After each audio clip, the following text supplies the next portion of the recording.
ಪ್ರವ್ರಜಂತಂ ಅನುಪೇತಂ ಅಪೇತಕೃತ್ಯಂ ದ್ವೈಪಾಯನೋ ವಿರಹಕಾತರಃ ಆಜುಹಾವ ಪುತ್ರೇತಿ ತನ್ಮಯತಯಾ ತರವೋಭಿನೇದುಃ ತಂ ಸರ್ವಭೂತಹೃದಯಂ ಮುನಿಂ ಆನತೋಸ್ಮಿ.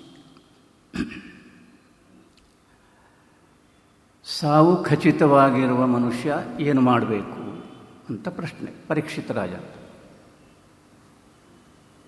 ಪುರುಷಸ್ಯೇಹ ಯತ್ ಕಾರ್ಯಂ ಮ್ರಿಯಮಾಣಸ್ಯ ಸರ್ವಥಾ. ಈ ಪ್ರಶ್ನೆ ಹುಟ್ಟಬೇಕಾದರೂ ಒಂದು ಶಾಪದಂಥ ಒಂದು ಸಂದರ್ಭ ಬರಬೇಕಾಗಿರಲಿಲ್ಲ. ಯಾವುದೋ ಒಂದು ಶಾಪ ಸಿಕ್ಕಿ ಸಾವು ಖಚಿತ ಅಂತ ಗೊತ್ತಾಗಬೇಕಾದ ಪ್ರಮೇಯ ಏನೂ ಇರಲಿಲ್ಲ. ಯಾರಿಗಾದರೂ ಯಾವ ಶಾಪವೂ ಸಿಕ್ಕದೆ ತೀರಾ ಸ್ವಾಭಾವಿಕವಾಗಿ ಸಾವೆನ್ನುವುದು ಖಚಿತವಾಗಿರತಕ್ಕ ಸಂಗತಿ ಅಂತ ಗೊತ್ತಾಗಲಿಕ್ಕೆ ಏನೂ ಕಷ್ಟ ಇರಲಿಲ್ಲ. ಆದರೆ ಕಷ್ಟ ಅದೇ, ಮತ್ತೊಬ್ಬರ ಸಾವು ಖಚಿತ ಅಂತ ಗೊತ್ತಾಗುತ್ತೆ, ನಮ್ಮದು ಗೊತ್ತಾಗೋದಿಲ್ಲ ಅಷ್ಟೆ. ಇದು ಇಡೀ ಇರುವ ಸಮಸ್ಯೆ ಅಷ್ಟೆ, ಇನ್ನೇನೂ ಇಲ್ಲ. ಮತ್ತು ಅದು ಎಷ್ಟು ಖಚಿತ ಇನ್ನೊಬ್ಬರದ್ದು ಅಂದರೆ ಅದು ಯಾಕೆ ಇನ್ನೂ ಅವ್ರದ್ದು ಸಾವು ಆಗಲಿಲ್ಲ ಅಂತ ಕೂಡ ನಾವು ಯೋಚನೆ ಮಾಡುವಷ್ಟು ಧೀಮಂತರು. ಆದರೆ ನಮಗೆ ಮಾತ್ರ ಅದು ನಮಗೆ ಅನ್ವಯ ಆಗುವುದು ಕಷ್ಟ ಅಷ್ಟೆ. ನಮ್ಮ ಮನೆಗೆ ಒಬ್ಬರು ಸಾಹಿತ್ಯ ಪ್ರೇಮಿಗಳು ಬಂದಿದ್ದರು. ಪುತ್ತೂರು ಹತ್ತಿರ ನಮ್ಮ ಮನೆ. ಪುತ್ತೂರು ಅಂದರೆ ಕಾರಂತರ ಊರು. ಕಾರಂತರಿಗೆ ಆಗ 90 ವರ್ಷ ಕಳೆದಿತ್ತು. ಪತ್ರಿಕೆಗಳೆಲ್ಲ ಅವರು ಸ್ಟಿಲ್ ಗೋಯಿಂಗ್ ಸ್ಟ್ರಾಂಗ್ ಅಂತೆಲ್ಲ ಅವರನ್ನು ಹಾಡಿ ಹೊಗಳಿ ಬರೆದಿದ್ದರು.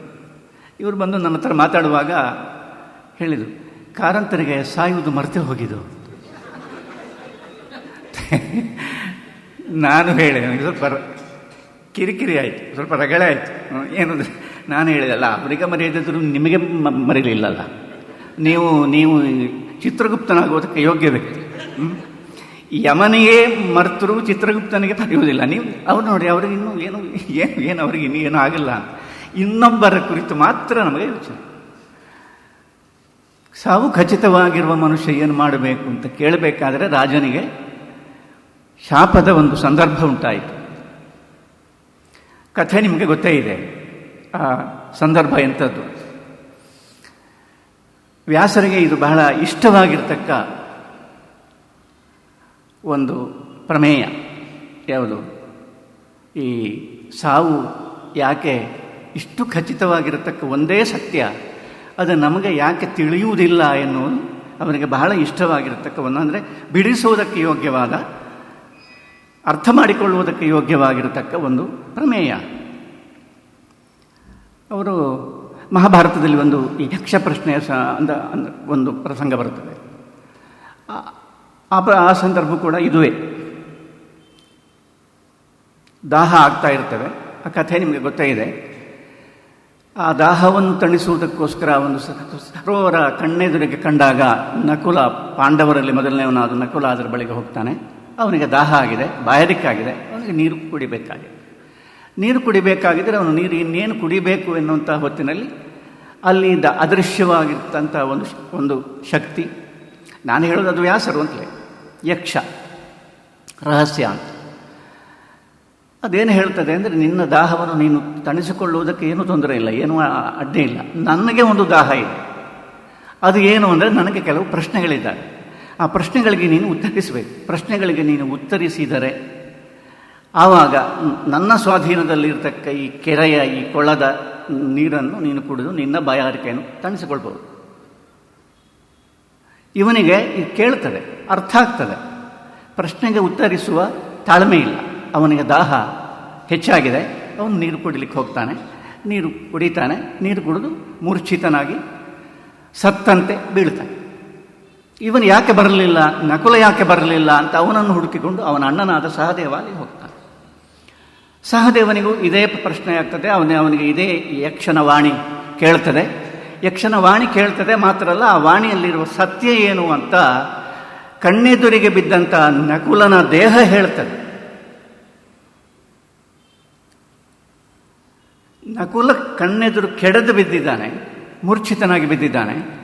ಸಹದೇವ ಏನು ಮಾಡ್ತಾನೆ ಅಂದರೆ ಅದನ್ನು ಲಕ್ಷಿಸದೆ ಅವನು ನೀರು ಕುಡಿಯೋದಕ್ಕೆ ಹೋಗ್ತಾನೆ. ಅವನಿಗೆ ಪ್ರಾಯ ನಕುಲನಿಗಿಂತಲೂ ಹೆಚ್ಚು ಬಾಯಾರಿಕೆ ಆಗಿರಬೇಕು.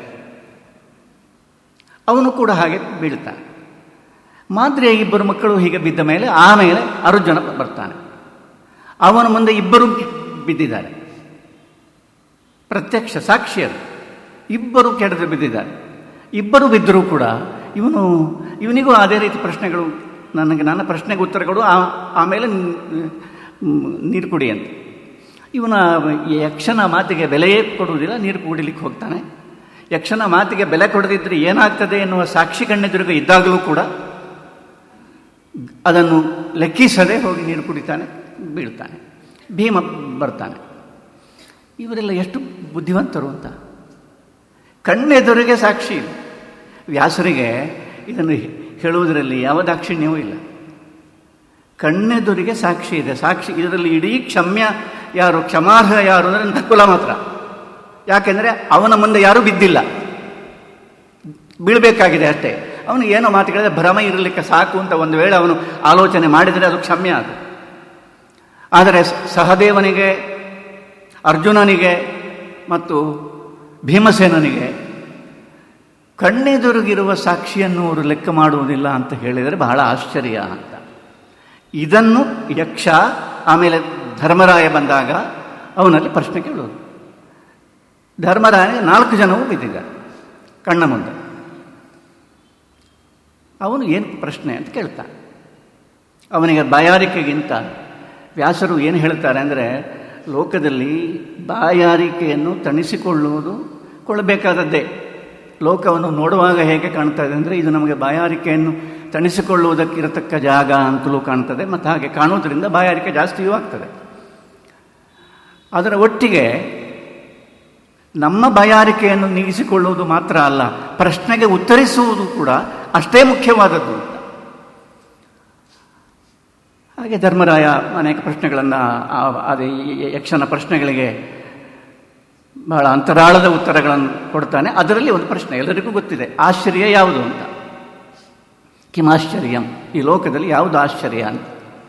ಅದಕ್ಕೆ ಧರ್ಮರಾಯ ಕೊಡುವ ಉತ್ತರ, ಅಹನ್ಯಹನಿ ಭೂತಾನ್ ಗಚ್ಚಂತಿ ಸ್ಮ ಯಮಾಲಯಂ ಶೇಷಾಹ ಸ್ಥಾವರಮಿಚ್ಛಂತಿ ಕಿಮಾಶ್ಚರ್ಯ ಮತಃಪರಂ.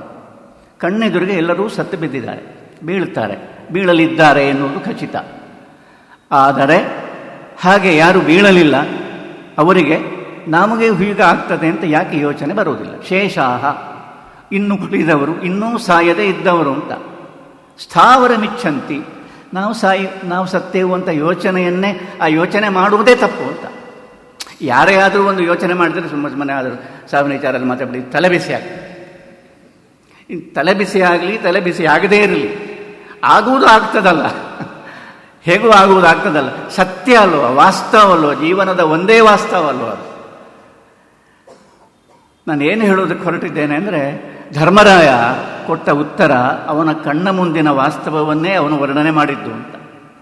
ಶೇಷಾಹ ಸ್ಥಾವರ ಮಿಚ್ಚಂತಿ, ನಕುಲ ಅಲ್ಲಿ ಬಿದ್ದಿದ್ದಾನೆ. ಸಹದೇವನಿಗೆ ತಾನು ಸತ್ತೇನು ಅಂತ ಅನ್ನಿಸ್ತಾ ಇಲ್ಲ. ಸಹದೇವನೂ ನಕುಲನೂ ಬಿದ್ದಿದ್ದಾರೆ. ಅರ್ಜುನನಿಗೆ ತನಗೂ ಇದೇ ಪಾಡು ಬಂದೀತು ಅಂತ ಆಲೋಚನೆ ಆಗುವುದಿಲ್ಲ. ಭೀಮನಿಗೂ 3 ಜನ ಬಿದ್ದರೂ ಆಗುವುದಿಲ್ಲ. ಧರ್ಮರಾಯನಿಗೆ 4 ಜನ ಬಿದ್ದದ್ದರಿಂದ, ಹೊತ್ತುಕೊಂಡು ಹೋಗಲಿಕ್ಕೆ 4 ಜನ ಬೇಕಾದ್ದರಿಂದ ಅವನಿಗೆ ತನಗೂ ಇದೇ ಪರಿಸ್ಥಿತಿ ಬಂದೀತು ಅಂತ ಆಯಿತೋ ಏನು. ಧರ್ಮರಾಯನನ್ನು ಇಡೀ ಮಹಾಭಾರತದಲ್ಲಿ ಧರ್ಮರಾಯನ ಪಾತ್ರ ಬಹಳ ಅದ್ಭುತವಾಗಿರತಕ್ಕ ಮಾನವೀಯ ಸಂವೇದನೆಯ ಪಾತ್ರವಾಗಿರುವುದು ಈ ಕಾರಣದಿಂದ. ಜೂದಾಳಿ ಹೌದು, ಭಯಂಕರ ಜೂದಾಳಿ, ಜೂಜುಕೋರ. ಆದರೆ ಸ್ವರ್ಗಕ್ಕೆ ನಡೆದವನು ಜೂಜುಕೋರ ಮಾತ್ರ, ಬೇರೆ ಯಾರೂ ಅಲ್ಲ, ಎಲ್ಲರೂ ಬಿದ್ದದ್ದೇ. ಬಹಳ ವಿಚಿತ್ರ ಇದೆ. ಹಾಗೆ ಸಾವು ಖಚಿತವಾಗಿರತಕ್ಕ ಮನುಷ್ಯ ಏನು ಮಾಡಬೇಕು? ಪರೀಕ್ಷಿತ ರಾಜ ಶಾಪಗ್ರಸ್ತನಾಗಿ 7ನೆಯ ದಿವಸದ ಸೂರ್ಯ ಕಂತುವ ಮುನ್ನ ನಿನ್ನ ಆಯುಷ್ಯದ ಕೊನೆಯ ಕ್ಷಣ ಎಣಿಸಲ್ಪಡ್ತದೆ, ನೀನು ಸಾಯ್ತಿ ಅಂತ. ಅದು ಖಚಿತವಾದ ಮೇಲೆ ಅವನು ಏನು ಮಾಡಿದ? ಸಿಟ್ಟು ಬರಲಿಲ್ಲ. ಅವನಿಗೆ ಒಳಗಿನಿಂದ ಒಂದು ಬದಲಾವಣೆ ಆಯಿತು. ಏನು ಬದಲಾವಣೆ ಅಂದರೆ, ಇದು ಒಳ್ಳೆಯದಕ್ಕೆ, ಯಾಕೆಂದರೆ ಇದು ಗೊತ್ತಾಗಲಿಕ್ಕೆ ಶಾಪ ಸಿಗಬೇಕಾಗಿರಲಿಲ್ಲ. ಈಗ ಶಾಪ ಸಿಕ್ಕಿತು, ಇನ್ನೂ ಗೊತ್ತಾಗದಿದ್ದರೆ ಅದಕ್ಕೆ ಅರ್ಥವೇ ಇಲ್ಲ. ಆದುದರಿಂದ ಅದನ್ನು ಅವನು ಪಲ್ಲಟ ಮಾಡಿ ನೋಡಿದ. ಏನು ಅಂದರೆ, ಸಾಯಲಿಕ್ಕೆ ಇದೆ ಎನ್ನುವುದು ಗೊತ್ತಿಲ್ಲದೆ ಮಾಡತಕ್ಕ ಜೀವನವೇ ನಿಜವಾಗಿ ಶಾಪಗ್ರಸ್ತ ಜೀವನ. ತಾನು ಸಾಯಲಿಕ್ಕಿದೆ ಅಂತ ಗೊತ್ತಿದ್ದು ಮಾಡತಕ್ಕ ಜೀವನ ಅದು ಶಾಪಗ್ರಸ್ತ ಜೀವನ ಅಲ್ಲ, ಅದು ವರ ಅಲ್ಲ. ಸಾವಿನ ಯೋಚನೆಯನ್ನೇ ಮಾಡದೆ ನಾವು ಜೀವನ ಮಾಡ್ತೇವಲ್ಲ, ಸಾವು ಖಚಿತ ಅಂತ ಗೊತ್ತಿದ್ರೂ ಕೂಡ ಆ ಜೀವನ ಉಂಟಲ್ಲ, ಅದು ಶಾಪಗ್ರಸ್ತ ಜೀವನ. ಆದ್ದರಿಂದ ಇಷ್ಟರವರೆಗೆ ಈ ಶಾಪ ಸಿಕ್ಕುವಲ್ಲಿಯ ತನಕ ತಾನು ಮಾಡಿದ ಜೀವನ ನಿಜವಾದ ಶಾಪಗ್ರಸ್ತ ಜೀವನ.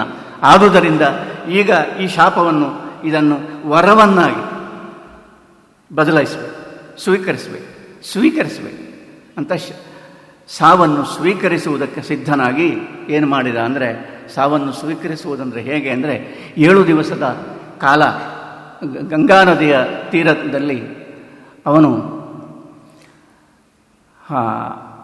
ಪ್ರಾಯೋಪವೇಶದ ಹಾಗೆ ಎಲ್ಲವನ್ನೂ ಬಿಟ್ಟು, ಉಳಿದ ಎಲ್ಲವನ್ನೂ ಬಿಟ್ಟು, ಯಾವ ಆಲೋಚನೆಯನ್ನು ಬಿಟ್ಟು, ರಾಜ್ಯದ ಆಲೋಚನೆ, ಆಮೇಲೆ ಎಲ್ಲವನ್ನೂ ಬಿಟ್ಟು, ಸಾವು ಖಚಿತವಾದ ಮೇಲೆ ಎಲ್ಲವೂ ತನ್ನಿಂದ ತಾನೇ ಬಿದ್ದು ಹೋಗ್ತದೆ. ಯಾವ ಯೋಚನೆ ಮಾಡುವುದಕ್ಕೂ ಸಾಧ್ಯವಾಗುವುದಿಲ್ಲ. ಸಾವಿನ ಯೋಚನೆ ಆಳವಾಗಿ ನಮ್ಮಲ್ಲಿ ಇಡುವುದಕ್ಕೆ ಪ್ರಾರಂಭ ಆದರೆ, ನಮ್ಮಲ್ಲಿ ಕೆಲಸ ಮಾಡೋದಕ್ಕೆ ಪ್ರಾರಂಭ ಆದರೆ ಮತ್ತೆ ಬೇರೆ ಏನೂ ಮಾಡಲಿಕ್ಕಾಗುವುದಿಲ್ಲ. ಆದದ್ದರಿಂದ ಅದು ಸತ್ತ ಹಾಗೆ, ಬೇರೆ ಯಾವುದನ್ನು ನಮಗೆ ಮಾಡುವುದಕ್ಕೆ ಸಾಧ್ಯವಾಗದೆ ಸಾವು ಮಾತ್ರ. ಯಾವುದೋ ಒಂದು ಸಂಗತಿ ನಮ್ಮನ್ನು ನಾವು ಇನ್ನು ಇಲ್ಲಿ ಬಿಟ್ಟು ಹೋಗಬೇಕಾಗಿದೆ ಅಂತ, ಇದು ನಾವು ಬಿಟ್ಟು ಹೋಗಬೇಕಾದ ಜಾಗ. 7 ದಿವಸಗಳ ಕಾಲ ಅವನು ತನಗೆ ಗೊತ್ತಿಲ್ಲದೆಯೇ ಸಾವಿನ ಕುರಿತು ಯೋಚನೆ ಮಾಡ್ತಾ, ಸಾವಿನ ಸತ್ಯವನ್ನು ಸ್ವೀಕಾರ ಮಾಡ್ತಾ, ಸಾವನ್ನು ಅಪ್ರಜ್ಞಾಪೂರ್ವಕವಾಗಿ ಅನುಭವಿಸ್ತಾ ಇದ್ದ. ಆಗ ಅಲ್ಲಿಗೆ ಮೊದಲ ಬಾರಿಗೆ ಪರಮ ವಿರಕ್ತನಾದ, ಪರಿವರಾಜಕನಾದ, ಅವಧೂತನಾಗಿರತಕ್ಕ ಶುಕಮುನಿ ಅಲ್ಲಿಗೆ ಬಂದನಂತ. ತಾನಾಗಿ ಆಳವಾದ ಪ್ರಶ್ನೆ ಯಾರನ್ನಾದರೂ ಕಾಡುತ್ತಾ ಇದ್ದರೆ ಉತ್ತರ ಅಲ್ಲಿಗೆ ಬರ್ತದೆ. ಉತ್ತರ ಏನು ಅಂತ ನಾವು ಹುಡುಕಿಕೊಂಡು ಹೋದರೆ ಅಷ್ಟು ಆಳವಾಗಿ ಕಾಡಲಿಲ್ಲ ಅಂತಲೇ ಅರ್ಥ. ಅಲ್ಲಿ ಯಾರ ಹತ್ರ ಇದೆ ಉತ್ತರ, ಏನಿದೆ, ಯಾರ ಹತ್ರ ಹೋದರೆ ಉತ್ತರ ಸಿಕ್ಕೀತು ಅಂತ ಹೋದರೆ ಪ್ರಶ್ನೆಯ ಆಳ ಕಮ್ಮಿಯಾದ ಹಾಗೆ. ಜನ ಅಂದರೆ ನಾವು ಬೇರೆಯವರಿಗೆಲ್ಲ ಹೇಳೋದು, ನಮಗೋಸ್ಕರವೇ ಹೇಳೋದು. ಹೇಗೆ ಯೋಚನೆ ಮಾಡ್ತೇವೆ ಅಂದ್ರೆ, ಒಬ್ಬರು ಬಂದು ನನ್ನ ಹತ್ರ ಕೇಳಿದರು, ಈ ಪ್ರವಚನ ಮಾಡೋದೆಲ್ಲ ಭಾಳ ಅಪಾಯಕಾರಿಯಾಗಿರತಕ್ಕ ಸಂಗತಿ ಅಂದರೆ, ನಮಗೆ ಏನೋ ಭಾಳ ದೊಡ್ಡ ದೊಡ್ಡ ವಿಶೇಷಗಳೆಲ್ಲ, ಇನ್ಸೈಟ್ಸ್ ಎಲ್ಲ ಭಾಳ ಇರ್ತಾವೆ ಅಂತೇಳಿ ಯೋಚನೆ ಮಾಡಿ ನಮ್ಮ ಹತ್ರ ಒಂದು ಕೇಳುವುದಕ್ಕೆ ಹೊರಟ್ರೆ ಅವರಿಗಿಂತ ನಾವು ಕಡೆ. ಒಬ್ಬರು ಬಂದು ಕೇಳಿದನು, ಈಗ ಕ್ಷಿಪ್ರ ಫಲ ಸಿಗಬೇಕಾದ್ರೆ ಈ ಕಲಿಕಾಲದಲ್ಲಿ ಯಾವ ದೇವರಾದೀತು? ಅಯ್ಯಪ್ಪ ಆದೀತೋ, ಗಣಪತಿ ಆದೀತೋ? ಅವ್ರ ಹತ್ರವೇ ಹೋಗಿ ಕೇಳಿದ್ದೆ, ನನಗೆ ಗೊತ್ತಿಲ್ಲ. ಮತ್ತು ನಿಮಗೆ ಕ್ಷಿಪ್ರ ಫಲ ಯಾವುದು? ಇಷ್ಟೇ ಇರೋದು, ಪ್ರಶ್ನೆಯೇ ಹುಟ್ಟಿಲ್ಲ. ನಮಗೆ ಬೇಕಾದ್ದನ್ನು ನಾವು ಯಾರ ಮೂಲಕ ಹೇಗೆ ಸಂಪಾದಿಸಿಕೊಳ್ಳುವುದೆನ್ನುವ ಈ ಮೇಲ್ಪದರದ ಚರ್ಯೆಯಲ್ಲಿ ಇದೆಯವಲ್ಲದೆ ಈ ಒಂದು ಜೀವನ್ಮರಣ ಪ್ರಶ್ನೆ ಹುಟ್ಟಲೇ ಇಲ್ಲ. ಹುಟ್ಟಿದರೆ ಅಲ್ಲಿಗೆ ಉತ್ತರ ಹುಡುಕಿಕೊಂಡು ಭಾಳ ಆಳವಾಗಿರತಕ್ಕ ಸಂಗತಿ ಅದು. ಆಳವ ಸಮುದ್ರದ ಮಟ್ಟ ಅದಕ್ಕಿಂತ ಕೆಳಗಡೆ ಇಲ್ಲ. ಆದ್ದರಿಂದ ಅತ್ಯಂತ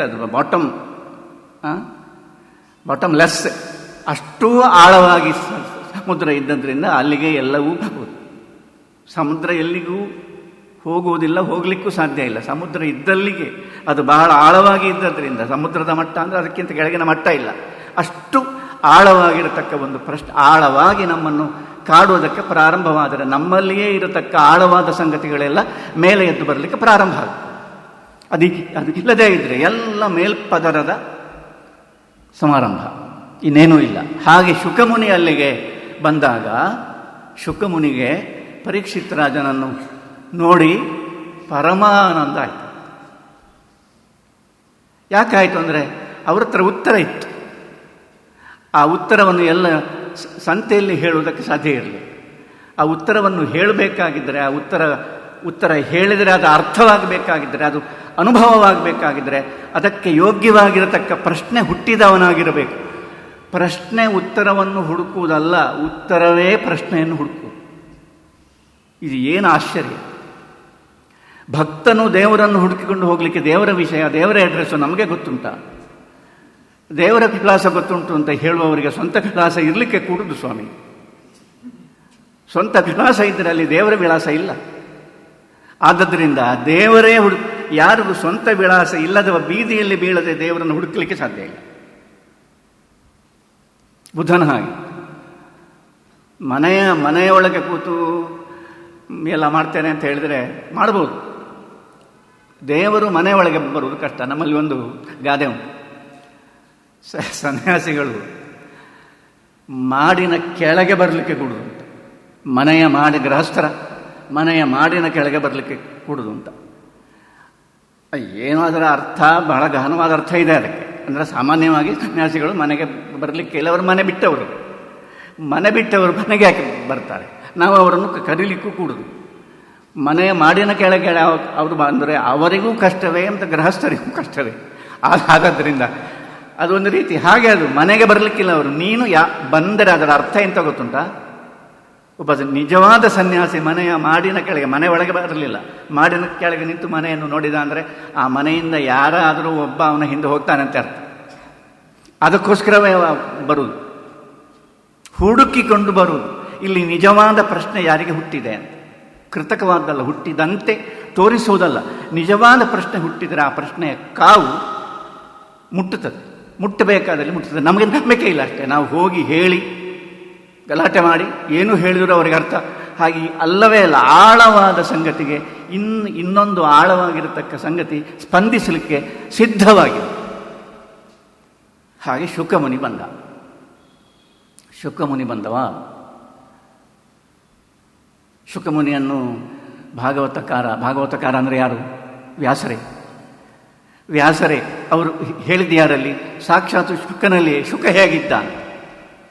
ಪರೀಕ್ಷಿತ್ ರಾಜನಲ್ಲಿಗೆ ಶುಕ ಬಂದಾಗ ಪ್ರಾಯೋಪವೇಶಕ್ಕೆ ಸಿದ್ಧನಾಗಿ ಸಾವನ್ನು ಸ್ವೀಕಾರ ಮಾಡುವುದಕ್ಕೆ ಸಿದ್ಧನಾಗಿದ್ದಂಥ ಕುರು ದೊರೆ ಅವನಲ್ಲಿಗೆ ಗಂಗಾ ತೀರಕ್ಕೆ ಶುಕಮುನಿ ಬಂದಾಗ, ಅರಮನೆಗಲ್ಲ ಗಂಗಾ ತೀರಕ್ಕೆ ಶುಕಮುನಿ ಬಂದಾಗ ಶುಕಮುನಿ ಹೇಗೆ ಇದ್ದ? ಬಹಳ ಅದ್ಭುತವಾಗಿರ್ತಕ್ಕ ಆ ವರ್ಣನೆ ಹೇಗೆ ಉಂಟು ಅಂದರೆ, ಅದು ಕೃಷ್ಣನನ್ನು ಅದು ಶುಕ ಅಂತ ಹೇಳುವುದರ ಬದಲಿಗೆ ನೀವು ಕೃಷ್ಣ ಅಂತ ಹೇಳಿದರೆ ಕೃಷ್ಣನಿಗೆ ಕೂಡ ಅಷ್ಟೇ ಚೆನ್ನಾಗಿ ಅನ್ವಯವಾಗುವಂಥ ಒಂದು ವರ್ಣನೆ. ಅದು 16 ವರ್ಷ. ಕೃಷ್ಣನಿಗೂ ಎಷ್ಟು ವರ್ಷ ಆದರೂ ಅವನಿಗೆ 16 ವರ್ಷ. ಎಷ್ಟು ವರ್ಷ ಆದರೂ 16 ವರ್ಷ. ನಮ್ಮ ಹಾಗಲ್ಲ, 16 ವರ್ಷ. ಆಸೆ ಅಲ್ಲ, 16 ವರ್ಷ. ಕೃಷ್ಣನನ್ನು ವೃದ್ಧನನ್ನಾಗಿ ಕಲ್ಪಿಸಲಿಕ್ಕೆ ಸಾಧ್ಯವೇ ಇಲ್ಲ. ಧರ್ಮರಾಯನನ್ನು ತಾರುಣ್ಯದಲ್ಲಿ ಕಲ್ಪಿಸಲಿಕ್ಕೆ ಸಾಧ್ಯ ಇಲ್ಲ. ಬಹಳ ಆಶ್ಚರ್ಯ. ಕೃಷ್ಣ ಮೀಸೆಯೇ ಇಲ್ಲ ಅವನಿಗೆ. ಅವನು ಗಂಡಸೋ ಹೆಂಗಸೋ ಅಂತ ಅವನಿಗೆ ಗೊತ್ತಿಲ್ಲ. ಬಹಳ ವಿಚಿತ್ರವಾಗಿರ್ತಕ್ಕ ಅದು ಅವಧೂತ ಸ್ಥಿತಿ ಅದು. ಆದದ್ದರಿಂದ ಶುಕ ನನ್ನ ಮಾಡ್ತಾರೆ, ಕಪೋಲ ಬಾಹುಂ, ಸುಕುಮಾರ ಕಪೋಲ ಬಾಹುಂ, ಬಾಹ್ವಂ ಎಲ್ಲ ಇಡೀ ದೇಹದ ಅಂಗ ಹೇಗೆ 16 ವರ್ಷದಲ್ಲಿ ಹೇಗಿರಬೇಕು. ನಮ್ಮ ತುಳು ಭಾಷೆ ಲಂಬ ಅಂತ ಅವು ಹೇಳುವಾಗೆಂದರೆ ಅದು ಎಷ್ಟು ಚೆನ್ನಾಗಿದೆ ಅಂದರೆ ಭಾಳ ಚೆನ್ನಾಗಿದೆ. ಭಾಳ ಸುಕುಮಾರ, ಅದರಲ್ಲಿ ಒಂದು ಗಟ್ಟಿ ಇಲ್ಲ, ಅದೆಲ್ಲ ಒಂದು ಬಳ್ಳಿಯ ಹಾಗೆ ಇದೆ. 16 ವರ್ಷ ಮರೆಯದೆ ಹೇಳ್ತಾನೆ, ಕಂಠ ಇನ್ನೂ ಒಡಿಲಿಲ್ಲ. ಎಷ್ಟು ಚೆನ್ನಾಗಿದೆ ಆ ಮಾತು. ದೊಡ್ಡ ತತ್ವಜ್ಞಾನ ಹೇಳಬೇಕಾಗಿದ್ದರೆ ಒಡೆದ ಕಂಠದಲ್ಲಿ ಹೇಳಲಿಕ್ಕೆ ಆಗುವುದಿಲ್ಲ. ಅದು 16 ವರ್ಷ ಆಗುವ ಗಂಟಲು ಏನೋ ಒಂದು ಆಗ್ತದಲ್ಲ, ಎಲ್ಲ ದೇಹದ ಎಲ್ಲ ಅಂಗಗಳಿಗೂ ಆಗುವ ಹಾಗೆ ಗಂಟ್ಲಿಗೂ ಒಂದು ಬದಲಾವಣೆ ಆಗ್ತದೆ, ಸ್ವರ ಬದಲಾವಣೆ ಆಗ್ತದೆ. ಗಂಟಲು ಒಡೆಯಿತು ಅಂತ ಹೇಳಿ, ಒಡೆಯದ ಗಂಟಲಿನಲ್ಲಿ ಇದ್ದ ತಾರುಣ್ಯ ಇನ್ನೂ ಪೂರ್ವ ತಾರುಣ್ಯದಲ್ಲಿ ಇದ್ದಂತಹ ಶುಕಮುನಿ ಹೇಗೆ ಇದ್ದ, ಎಷ್ಟು ಚೆನ್ನಾಗಿದ್ದ ಎಲ್ಲವನ್ನು ವರ್ಣನೆ ಮಾಡ್ತಾರೆ. ವರ್ಣನೆ ಮಾಡುವಾಗ ವ್ಯಾಸರು ಅವರನ್ನು, ನಾನು ನಿನ್ನೆ ಒಂದು ಕಥೆ ಹೇಳಿದೆಲ್ಲ, ಅವರನ್ನು ನೋಡಿ ಹುಡುಗಿಯರು ನಾಚಿದರು ಅಂತ ಅವರ ನೆನಪಿನಲ್ಲಿ ಇದೆ ಅವರಿಗೆ. ಶುಕನನ್ನು ವರ್ಣಿಸುವಾಗ ಒಂದು ಮಾತು ಹೇಳ್ತಾರೆ, ಸ್ತ್ರೀಣಾಂ ಮನೋಜ್ಞಂ ರುಚಿರಸ್ಮಿತೇನ. ಶುಕನನ್ನು ನೋಡಿದರೆ, ಹೆಂಗಸರಿಗೆ ಶುಕನ ನಗುವನ್ನು ನೋಡಿದರೆ ಮನೋಜ್ಞವಾದ ಆಹ್ಲಾದದಾಯಕವಾಗಿರತಕ್ಕ ಒಂದು ಆನಂದ ಆಗ್ತಿತ್ತು. ಅದು ತಮ್ಮನ್ನು ನೋಡಿ ನಾಚಿಕೊಂಡ ಹುಡುಗಿಯರಿಗೆ ವೇದವ್ಯಾಸರು ತಮ್ಮ ಕಾವ್ಯದ ಕಾಣಿಕೆಯನ್ನು ಕೊಟ್ಟರು. ಸ್ತ್ರೀಣ ಮನೋಜ್ಞಂ ರುಚಿರಸ್ಮಿತೇನ. ಹಾಗೆ ಬಂದು ಕೂತ. ಆತಿಥ್ಯ ಎಲ್ಲ ಆಯಿತು, ಎಲ್ಲ ಸತ್ಕಾರ ಎಲ್ಲ ಆಯಿತು. ಒಂದು ಪ್ರಶ್ನೆ ಇದೆ ಅಂತ ಹೇಳಬೇಕಾಗೇ ಇರಲಿಲ್ಲ. ಪ್ರಶ್ನೆಯನ್ನು, ಆ ಪ್ರಶ್ನೆ ಏನು ಅಂತ ಕೇಳುವುದಕ್ಕೋಸ್ಕರವೇ ಶುಕಮುನಿ ಬಂದರು. ಏನು ಪ್ರಶ್ನೆ? ಪುರುಷಸ್ಯೇಹ ಯತ್ ಕಾರ್ಯಂ ಮ್ರಿಯಮಾಣಸ್ಯ ಸರ್ವಥಾ. ಸಾವು ಖಚಿತವಾಗಿರುವ, ಒಂದೇ ಖಚಿತವಾಗಿರುವ ಮನುಷ್ಯನಿಗೆ ಅವನು ಮಾಡಬೇಕಾದದ್ದು ಏನು? ಎಷ್ಟು ಖುಷಿಯಾಯಿತು ಇವರಿಗೆ ಅಂದರೆ, ಯಾರಿಗೆ? ಶುಕಮುನಿಗೆ ಎಷ್ಟು ಆನಂದ ಆಯಿತು ಅಂದರೆ, ಇದು ಬೇಕಾಗಿತ್ತು. ಯಾಕೆ ಬೇಕಾಗಿತ್ತು ಅಂದರೆ, ಪರೀಕ್ಷಿತ್ ರಾಜ ಕೇಳಿದ್ದು ಶುಕಮುನಿಯ ಅನುಭವ. ತನ್ನ ಅನುಭವವನ್ನು ಬಿಡಿಸಿ ಹೇಳುವುದಕ್ಕೆ, ಅದನ್ನು ಕೇಳುವುದಕ್ಕೆ ಯೋಗ್ಯನಾಗಿರತಕ್ಕ ಒಬ್ಬ ಶ್ರೋತೃ ಗಂಗಾ ತೀರದಲ್ಲಿ ಕೊನೆಗೂ ಒಬ್ಬ ಸಿಕ್ಕಿದ. ಹಾಗೆ ಭಾಗವತ ಅಂತ ಹೇಳಿದರೆ ಈ ಪ್ರಶ್ನೆಗೆ ಉತ್ತರವಾಗಿ ಶುಕಮುನಿ ಹೇಳಿದ್ದು ತನ್ನ ಅನುಭವವನ್ನೇ. ಏನು ಹೇಳಿದ್ದು? ಅದರ ಸಾರಭೂತವಾಗಿರತಕ್ಕ ಸಂಗತಿ ಅಂತದ್ದು. ಅನುಭವವನ್ನು ಹೇಳುವುದಂದರೆ ಏನು? ಶುಕಮುನಿ ಹೇಳುವುದರ ರಹಸ್ಯ ಎಂಥದ್ದು ಅಂದರೆ, ಸಾವು ಮರಣ ಎನ್ನುವುದು ಜೀವನದ ಒಟ್ಟಿಗೇ ಇದೆ, ಅದು ಬೇರೆಯಾಗಿಲ್ಲ. ನಮ್ಮ ಎಲ್ಲ ಸಮಸ್ಯೆಗಳು ಉಂಟಾದದ್ದು ಅದು ಬೇರೆ ಅಂತ ನಾವು ಭಾವಿಸಿದ್ದೇವೆ. ಅದು ಜೀವನದ ಒಟ್ಟಿಗೇ ಇದೆ, ತಳಕು ಹಾಕಿಕೊಂಡೇ ಇದೆ. ಸಾವು ಮತ್ತು ಬದುಕು, ಮರಣ ಮತ್ತು ಜೀವನ ತಳಕು ಹಾಕಿಕೊಂಡೇ ಇದೆ, ಹಾವಿನ ಹಾಗೆ. ಅದು ಒಟ್ಟಿಗೆ ಇದೆ, ಅದನ್ನು ಬೇರ್ಪಡಿಸಲಿಕ್ಕೇ ಸಾಧ್ಯ ಇಲ್ಲ. ಆದ್ದರಿಂದ ಇವರು ಜ್ಞಾನಿಗಳ ಹತ್ರ ಕೇಳಿದ್ರಂತೆ, ಹೇಗಿದ್ದೀರಿ ಸ್ವಾಮಿ ಅಂತ. ಅವರು ಉತ್ತರ ಹೇಳಿದ್ರಂತೆ, ತುಂಬ ಇದ್ದೇನೆ. ಹೇಗೆ? ಸಾಯ್ತಾ ಇದ್ದೇನೆ. ಬದುಕ್ತಾ ಇದ್ದೇನೆ ಅಂತ ಹೇಳಿದರು, ಸಾಯ್ತಾ ಇದ್ದೇನೆ ಅಂತ ಹೇಳಿದರು. ಏನೂ ವ್ಯತ್ಯಾಸ ಇಲ್ಲ. ನಾವು ವ್ಯತ್ಯಾಸ ಮಾಡಿದರೆ ಅದು ನಮ್ಮ ಪಾಡು ಅಷ್ಟೇ. ಒಂದು ಕ್ಷಣ, ಆ ಕ್ಷಣ ಎನ್ನುವುದು ಹೋಯ್ತು, ಮಾತಾಡಿ ಹೋಯ್ತು. ಜೀವನ ಅಂದರೆ ಏನು? ಹೋಗ್ತಾನೇ ಇದೆ. ಕಾಲವು ಯಾಲ ಮುಖತ್ರಾಸ. ಕಾಲ ಎನ್ನುವ ಹಾವು, ಹೆಬ್ಬಾವು ನುಂಗ್ತಾ ಇದೆ. ಇದು ಯಾರನ್ನೂ ಭಯಪಡಿಸಲಿಕ್ಕಾಗಲಿ ಯಾವುದಕ್ಕಾಗಲಿ ಅಲ್ಲ, ವಸ್ತುಸ್ಥಿತಿ. ಅದು ಕಳೆದು ಹೋದ ಕಾಲ ಅಂತ ಹೇಳಿದರೆ, ಕಾಲ ಅಂದರೆ ಕಳೆದು ಹೋಯಿತು, ಹೋಗುವುದೇ ಅದು. ಜೀವನ ಅಂತ ಹೇಳಿದರೆ ಅದು ಸಾವೇ. ಕಾಳಿದಾಸ ಒಂದು ಅದ್ಭುತವಾದ ಮಾತನ್ನು ಹೇಳಿದ್ದಾನೆ ರಘುವಂಶದಲ್ಲಿ. ಮರಣಂ ಪ್ರಕೃತಿ ಶರೀರಿಣ. ದೇಹಧಾರಿಯಾದ ಮನುಷ್ಯನಿಗೆ, ಮನುಷ್ಯ ಜೀವಕ್ಕೆ, ದೇಹ ಇದ್ದವರಿಗೆ ಪ್ರಕೃತಿ ಯಾವುದು ಅಂದರೆ ನೈಸರ್ಗಿಕವಾದದ್ದು ಯಾವುದು, ಸಹಜವಾದದ್ದು ಯಾವುದು, ನಮ್ಮ ಅನುಭವಕ್ಕೆ ಬರುವಂಥದ್ದು ಯಾವುದು? ಮರಣಂ ಪ್ರಕೃತಿ ಶರೀರಿಣ. ಹಾಗಾದರೆ ಜೀವನ ಅಂತೆಲ್ಲ ನಾವು ಹೇಳ್ತೇವಲ್ಲ, ಒಂದು ಮಾತಾಡಲಿಕ್ಕೆ ಉಪಾಯ ಇಲ್ಲ. ಇದು ಜೀವ ಪರ ಅಲ್ಲ, ಇದು ಜೀವ ವಿರೋಧಿ ಅಂತ ಹೇಳಿ ಪ್ರಾರಂಭಿಸ್ತಾರೆ. ಒಂದು ವಿಷಯ, ಒಂದು ಗಾನವಾದದ್ದು ಪ್ರಸ್ತಾಪಿಸಲಿಕ್ಕೆ ಸಾಧ್ಯ ಇಲ್ಲ. ಜೀವ ಪರವೋ ಜೀವ ವಿರೋಧಿಯೋ ಅಂತ. ಇದು ಬಹಳ ಕಷ್ಟ. ಇದು ಹೀಗೆ ನಾವು ಜೀವ ವಿರೋಧಿ, ಮರಣವು ಜೀವ ವಿರೋಧಿ ಅಲ್ಲ ಅಂತ, ಮರಣವು ಜೀವನ ವಿರೋಧಿ ಅಲ್ಲ ಅಂತ ಕಾಳಿದಾಸ ಹೇಳುವುದು. ನಾನೇ ಹೇಳಿದ ಕೂಡಲೇ ಗಲಾಟೆ ಆಗ್ತದೆ. ಕಾಳಿದಾಸ ಹೇಳಿತ್ತು ಅಂತ ಹೇಳಿದರೆ ಸ್ವಲ್ಪ ಗಲಾಟೆ ಕಮ್ಮಿ ಆದೀತು. ಮರಣಂ ಪ್ರಕೃತಿ ಶರೀರಿಣ. ಹಾಗಾದರೆ ಜೀವನ ಅಂತ ಹೇಳ್ತೇವಲ್ಲ, ವಿಕೃತಿರ್ ಜೀವನ ಮುಖ್ಯತೆ ಬುಧೈ. ತಿಳಿದವರು, ಒಳನೋಟ ಇದ್ದವರು ಅವು ಏನು ನಾವು ಜೀವನ ಅಂತ ಹೇಳ್ತೇವಲ್ಲ, ಬದಿಗಿಟ್ಟು ಅಲ್ವ ನಾವು ಹೇಳೋದು. ಮರಣವನ್ನು ಬದಿಗೆ ಇಟ್ಟು, ಮರಣವನ್ನು ಬೇರೆ ಇಟ್ಟು, ಮರಣದ ಯೋಚನೆಯನ್ನೇ ಮಾಡದೆ ಅದರಿಂದ ಬೇರೆಯಾಗಿ ಜೀವನ ಎನ್ನುವುದನ್ನು ನೋಡಿ ನಾವು ಏನು ಜೀವನ ಅಂತ ಹೇಳ್ತೇವೆ, ಆ ಜೀವನ ಉಂಟಲ್ಲ ಅದು ವಿಕೃತಿ. ಧೈರ್ಯ ಬೇಕ್ರಿ, ಧೈರ್ಯ ಬೇಕು ಮಾತಾಡಲಿಕ್ಕೆ. ಸಾವಿನ ಭಯ ಇರಲಿ ಕೂಡುದು. ಸಾವಿನ ಭಯವನ್ನು ಗೆಲ್ಲದೆ ನಿಜವಾಗಿ ಜೀವನ ಮಾಡಲಿಕ್ಕೆ ಆಗುವುದಿಲ್ಲ. ನಿಜವಾದ ಜೀವನವೇ ಅಲ್ಲ. ಸಾವಿನ ಭಯದಲ್ಲಿ ಇರತಕ್ಕ ಜೀವನ ಉಂಟಲ್ಲ, ಅದು ಜೀವನವೇ ಅಲ್ಲ. ಯಾಕಂದರೆ ನಮ್ಮ ಜೀವನ ನೀವು ನೋಡಿದರೆ ಇದರಲ್ಲಿ ಬಿಸಿಯೂ ಇಲ್ಲ, ಇದು ಹುಸಿ, ಉಗುರು ಬಿಸಿ. ಏನು ಅಂದರೆ ಇದರಲ್ಲಿ ಒಂದು ತೀವ್ರತೆಯೇ ಇಲ್ಲ, ಒಂದು ಉತ್ಕಟೆ. ಯಾರು ಏನು ಹೇಳ್ತಾರೋ, ನಾನು ಬಹಳ ಹಿಂದಿನಲ್ಲಿ ಈಗಲೂ ನನಗೆ ಉಪದೇಶ ಮಾಡೋರು ಬಹಳ ಜನ ಇದ್ದಾರೆ. ಇರಲಿ, ಅವರೆಲ್ಲರೂ ಹೇಳ್ತಾರೆ ಎಲ್ಲರ ಹಾಗೆ ಇದ್ದರೆ ನಿನಗೆ ಏನು ಸಂಕಟ ಅಂತ. ಇದು ಬಹಳ ಕಷ್ಟ ಇದೆ. ಎಲ್ಲರ ಹಾಗೆ ಇದ್ದರೆ ಎಲ್ಲರ ಹಾಗೆ ನಾವು ಇರುವುದು, ಎಲ್ಲರ ಹಾಗೆ ಇರುವುದು. ಆದರೆ ಇನ್ನೊಬ್ಬರಿಗೆ ಇನ್ನೇನಾದರೂ ಗ್ರಹಿಸ್ತಾರೋ, ಅವರು ಇನ್ನೇನಾದರೂ ಅವರು ಗ್ರಹಿಸಿದ್ರೆ, ನೀವು ಹೇಳದಿದ್ದರೂ ಅವರು ಗ್ರಹಿಸ್ತಾರೆ. ನಮಗೆ ನಮ್ಮ ಒಳಗಿನ ಸಂಗತಿಯನ್ನು ಹೇಳುವುದಕ್ಕೆ ಭಯ, ಸಂಕೋಚ. ಅದು ಹೇಳದೆ ಕೊನೆಯ ಕಾಲದಲ್ಲಿ ಬರುವಾಗ ಹೇಳುವುದಕ್ಕೆ ಸಾಧ್ಯವಾಗದೆ ಪೆಟ್ಟಿಗೆ ಕಟ್ಟೆಯಾಯಿತು. ಇದು ಕಥೆ. ಆದರೆ ಅದನ್ನು ಜೀವನ ಅಂತ ನಾವೇ ಆದರೂ ಮತ್ತೊಬ್ಬರ ಜೀವನವನ್ನು ನೋಡಿ ಅದೇ ನಿರ್ಣಯಕ್ಕೆ ಬರುವುದು ಏನಂದರೆ ಇದು ಜೀವನ ಅಲ್ಲ ಅಂತ. ಅದನ್ನು ನಮ್ಮ ಜೀವನಕ್ಕೆ ನಾವು ಅನ್ವಯ ಮಾಡಿಕೊಂಡ್ರೆ ಆಯಿತು. ಅದನ್ನು ಕಾಳಿದಾಸ ಹೇಳುವುದು, ವಿಕೃತಿರ್ ಜೀವನ ಮುಚ್ಚತೆ ಭೂತೈ ಮರಣಂ ಪ್ರಕೃತಿ.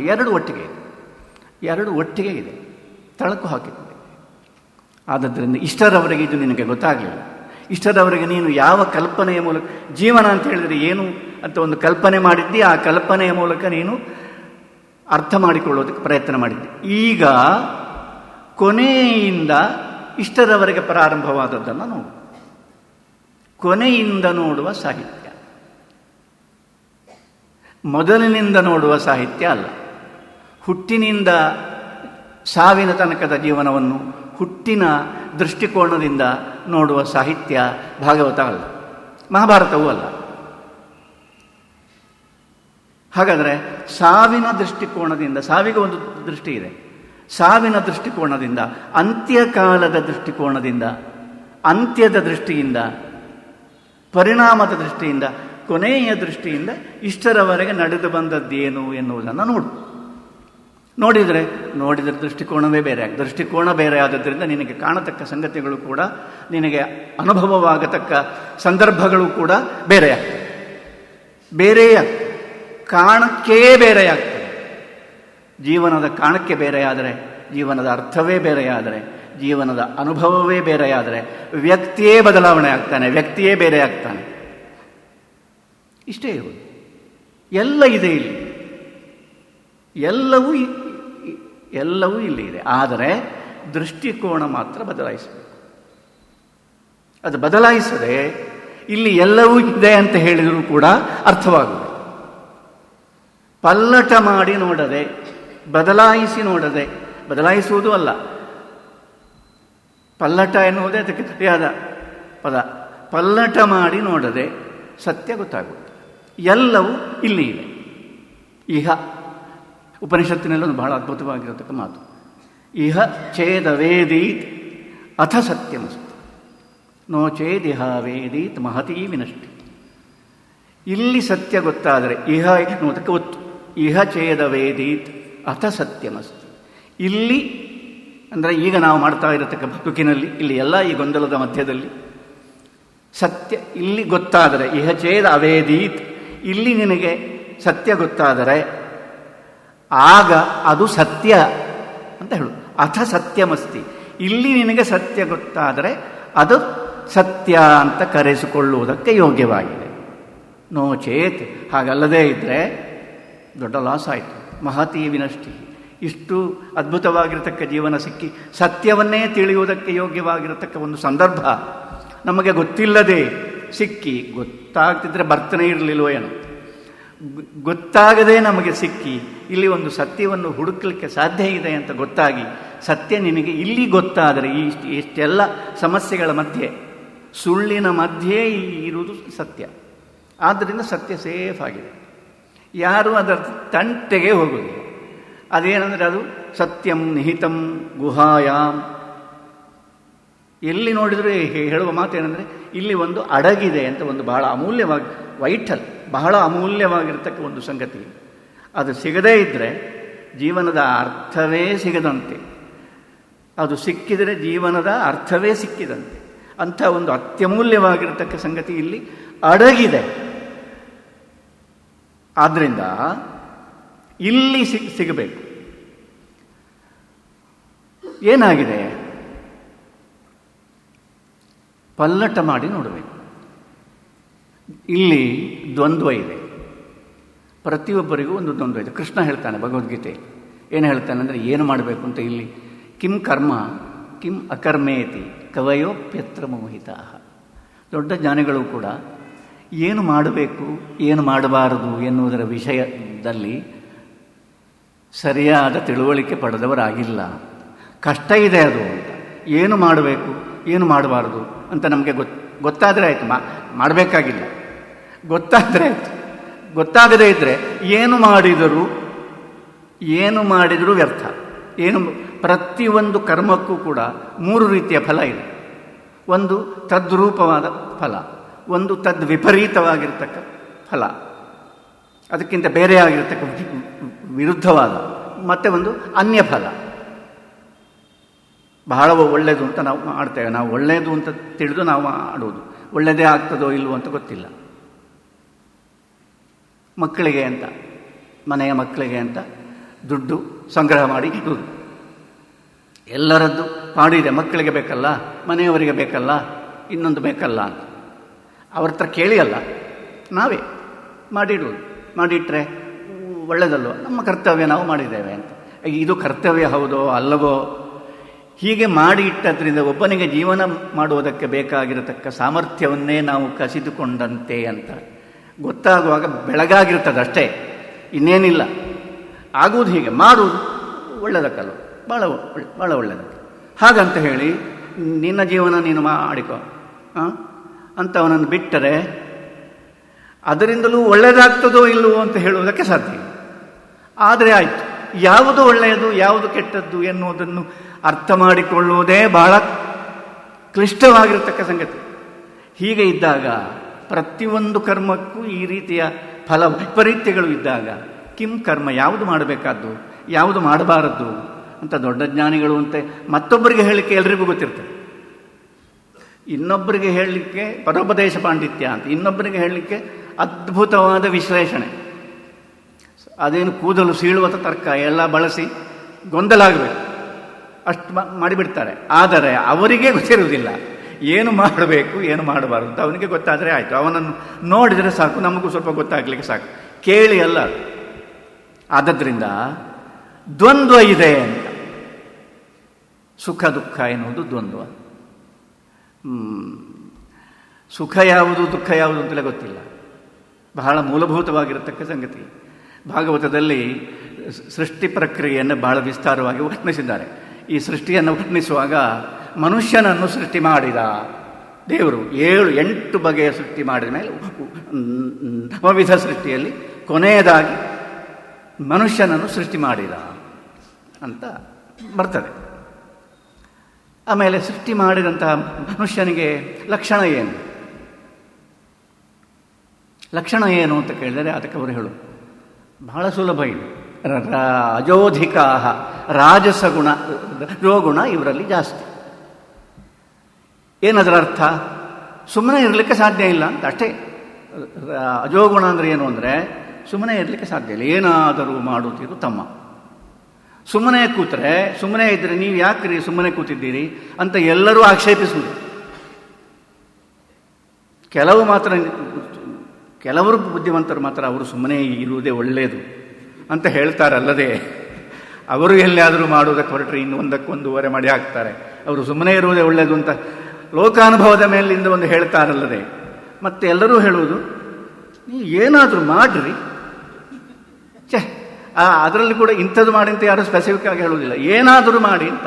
ನಾವು ಇಷ್ಟರವರೆಗೆ ಮಾಡಿದ್ದು ಅದನ್ನೇ, ಏನಾದರೂ ಮಾಡಿದ್ದೆ. ಅದನ್ನು ಮತ್ತೊಬ್ಬರು ಟೀಕಿಸಿದರೆ ಮಾತ್ರ ಕಂಡಾಬಟ್ಟೆ ಕೋಪ ಬರ್ತದೆ. ನೀವು ಮಾಡಿದ್ದು ಸರಿಯಾಗಿಲ್ಲ ಅಂತ ಹೇಳಿದರೆ, ಹಾಗೆ ನಿಮಗೆ ಮಾಡಲಿಕ್ಕೆ ಗೊತ್ತುಂಟಾ ಅಂದರೆ ನನಗೆ ಗೊತ್ತಿಲ್ಲ ಅನ್ನೋದು ಸ್ಪಷ್ಟ, ನಿಮಗೂ ಗೊತ್ತಿಲ್ಲ ಅಂತಾದರೆ ನನಗೆ ತುಂಬ ಸಂತೋಷ. ಇದು ಹೀಗೆ ಇದೆ, ಬಹಳ ವಿಚಿತ್ರವಾಗಿರ್ತಕ್ಕ ಒಂದು ಪರಿಸ್ಥಿತಿ ಇದು. ಹಾಗಾಗಿ ಸುಖ ಯಾವುದು, ದುಃಖ ಯಾವುದು? ಹಾಗಾದ್ರೆ ಏನು ಮನುಷ್ಯನ ಸ್ಥಿತಿ ಏನು? ರಜೋಧಿಕಾಹ ಕರ್ಮಪರಾಹ, ಮಾಡಲೇಬೇಕು. ಕರ್ಮಕಾಂಡ ಅನ್ನೋದು ಸುಮ್ಮನೆ ಅಲ್ಲ, ಮಾಡಲೇಬೇಕು. ಏನನ್ನಾದರೂ ಮಾಡಿ. ದೊಡ್ಡ ಬಿಲ್ಡಿಂಗ್ ಎಬ್ಬಿಸ್ತಾರೆ, 2 ಮಾಳಿಗೆ 3 ಮಾಳಿಗೆ, ಅದೆಲ್ಲ ಬಹಳ ಚಿಕ್ಕದಾಯ್ತು. ಈಗೆಲ್ಲ 10-15 ಮೇಲೆ ಹೋಗಿದೆ. ನನ್ನ ಕಾಲದಲ್ಲಿ ಹಾಗಿತ್ತು.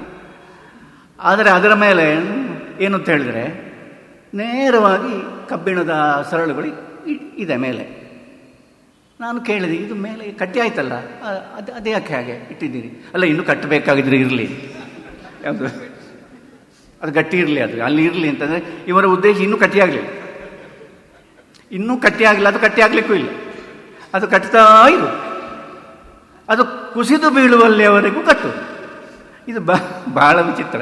ನಾನು ಬಹಳ ಕಡೆ ಹೇಳಿದೆ. ಒಂದು ಮಾತಿದೆ, ಒಬ್ಬರು ಈ ಸೆಪ್ಟೆಂಬರ್ 11 ಒಂದಾಯ್ತಲ್ಲ, ಭಾಳ ವರ್ಷದ ಹಿಂದೆ ದೊಡ್ಡ ಕಟ್ಟಡ ಎಲ್ಲ ಕೆಳಗೆ ಬಿತ್ತಲ್ಲ, ಅದು ಯಾಕೆ ಬಿತ್ತು ಅಂತ ಒಂದು ದೊಡ್ಡ ಚರ್ಚೆ ಆಯ್ತಂತೆ.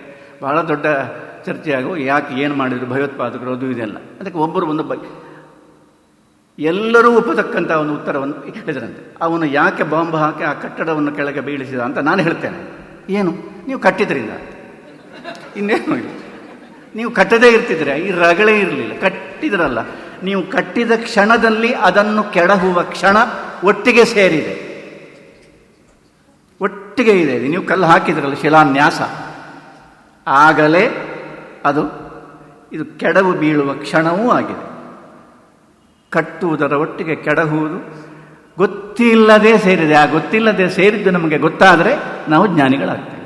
ಜ್ಞಾನಿಗಳಾದರೆ ಮಾಡಲಿಕ್ಕೆ ಹೊರಡೋದಿಲ್ಲ, ಅಷ್ಟೇ ಇರುವುದು. ಆಗ ಎಲ್ಲರ ಆಕ್ಷೇಪಕ್ಕೆ ತುತ್ತಾಗಬೇಕಾದ್ರೆ, ಏನ್ರಿ ಇಷ್ಟೆಲ್ಲ ಗೊತ್ತಿತ್ತು, ನೀವು ಸುಮ್ಮನೆ ಇದ್ದೀರಲ್ಲ, ಗೊತ್ತಿದ್ದದ್ದಕ್ಕೆ ಫಲ ಅದು. ಇದು ಬಹಳ ವಿಚಿತ್ರ. ಬುದ್ಧಿಗೆ ಒಂದು ಸಂಯಮ ಬೇಡವ ಸರ್? ಇಂದ್ರಿಯಗಳಿಗೆ ಮಾತ್ರ ಅಲ್ಲ, ಬುದ್ಧಿಗೆ ಒಂದು ಸಂಯಮ ಬೇಡವ? ಬುದ್ಧಿಯ ಸಂಯಮಕ್ಕೆ ಹೆಸರದು. ನೀವು ಬುದ್ಧಿಯ ಸಂಯಮದ ಬಗ್ಗೆ ಮಾತಾಡಿ ಕೂಡಲೇ ಹೇಳ್ತಾರೆ ಇವರು ಜ್ಞಾನ ವಿರೋಧಿಗಳು ಅಂತ, ಒಂದು ಜೀವ ವಿರೋಧಿಗಳು ಅಂತ ಆಯಿತು. ಈಗ ಜ್ಞಾನ ವಿರೋಧಿಗಳು. ಬಹಳ ಕಷ್ಟ ಇದೆ ಇದು, ಜ್ಞಾನಿಗಳ ಕಷ್ಟ. ಆದರೆ ಅವರು ನಿಜವಾದ ಜ್ಞಾನಿಗಳಾದರೆ ಅವರಿಗೆ ಕಷ್ಟ ಇಲ್ಲ. ಇದು ಹೀಗೆ ಲೋಕದ ಸ್ವಭಾವ. ಇದು ಹೀಗೆ. ರಜೋಧಿಕಾಹ ಕರ್ಮಪರಾಹ, ಮಾಡಲೇಬೇಕಾಗಿದೆ. ಮಾಡಲೇಬೇಕಾದದ್ದರಿಂದ ಮತ್ತೇನು ಅವರ ಸಂವೇದನೆ ಏನು? ದುಃಖೇಶು ಸುಖಮಾನಿನಃ. ಇಷ್ಟೇ ಇರೋದು. ಏನು ಸುಖ ಏನು ಅಂತ ನಿಜವಾಗಿ ಗೊತ್ತಾಗಲಿಲ್ಲ.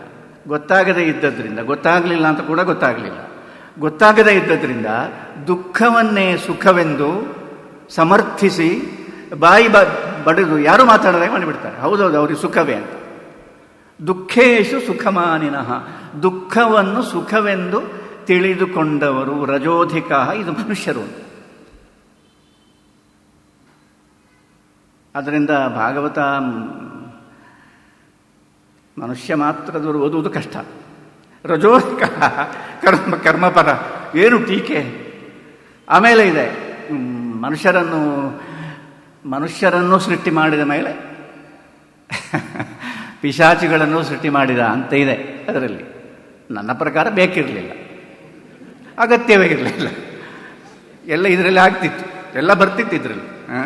ಬಟ್ ಅದು ಹೇಳ್ತಾರೆ, ಪಾಪ ಹಾಗಲ್ಲ, ಅದು ಇನ್ನು ಇದ್ದಾರೆ ಅಂತ ಹೇಳ್ತಾರೆ. ಇದು ಹೀಗಿದೆ, ಮನುಷ್ಯರ ಪಾಡು ಹೀಗಿದೆ. ದ್ವಂದ್ವ ಯಾಕೆ ಬಂತು ವಿಷಯ ಅಂದರೆ, ದ್ವಂದ್ವ ಇದೆ. ಏನು ಮಾಡಬೇಕು ಅಂತ ಗೊತ್ತಿಲ್ಲ, ಸುಖ ದುಃಖ, ಶೀತ ಉಷ್ಣ, ಕೃಷ್ಣ ಹೇಳ್ತಾನೆ. ಈ ದ್ವಂದ್ವ ಇದೆ, ಇದೇ ಇಲ್ಲಿ. ಹೌದು, ಏನು ಮಾಡ್ತೀರಿ? ಮಾಡಲಿಕ್ಕೆ ಏನೂ ಇಲ್ಲ. ಜ್ಞಾನಿಯ ನಿಲುವು ಯಾವುದು?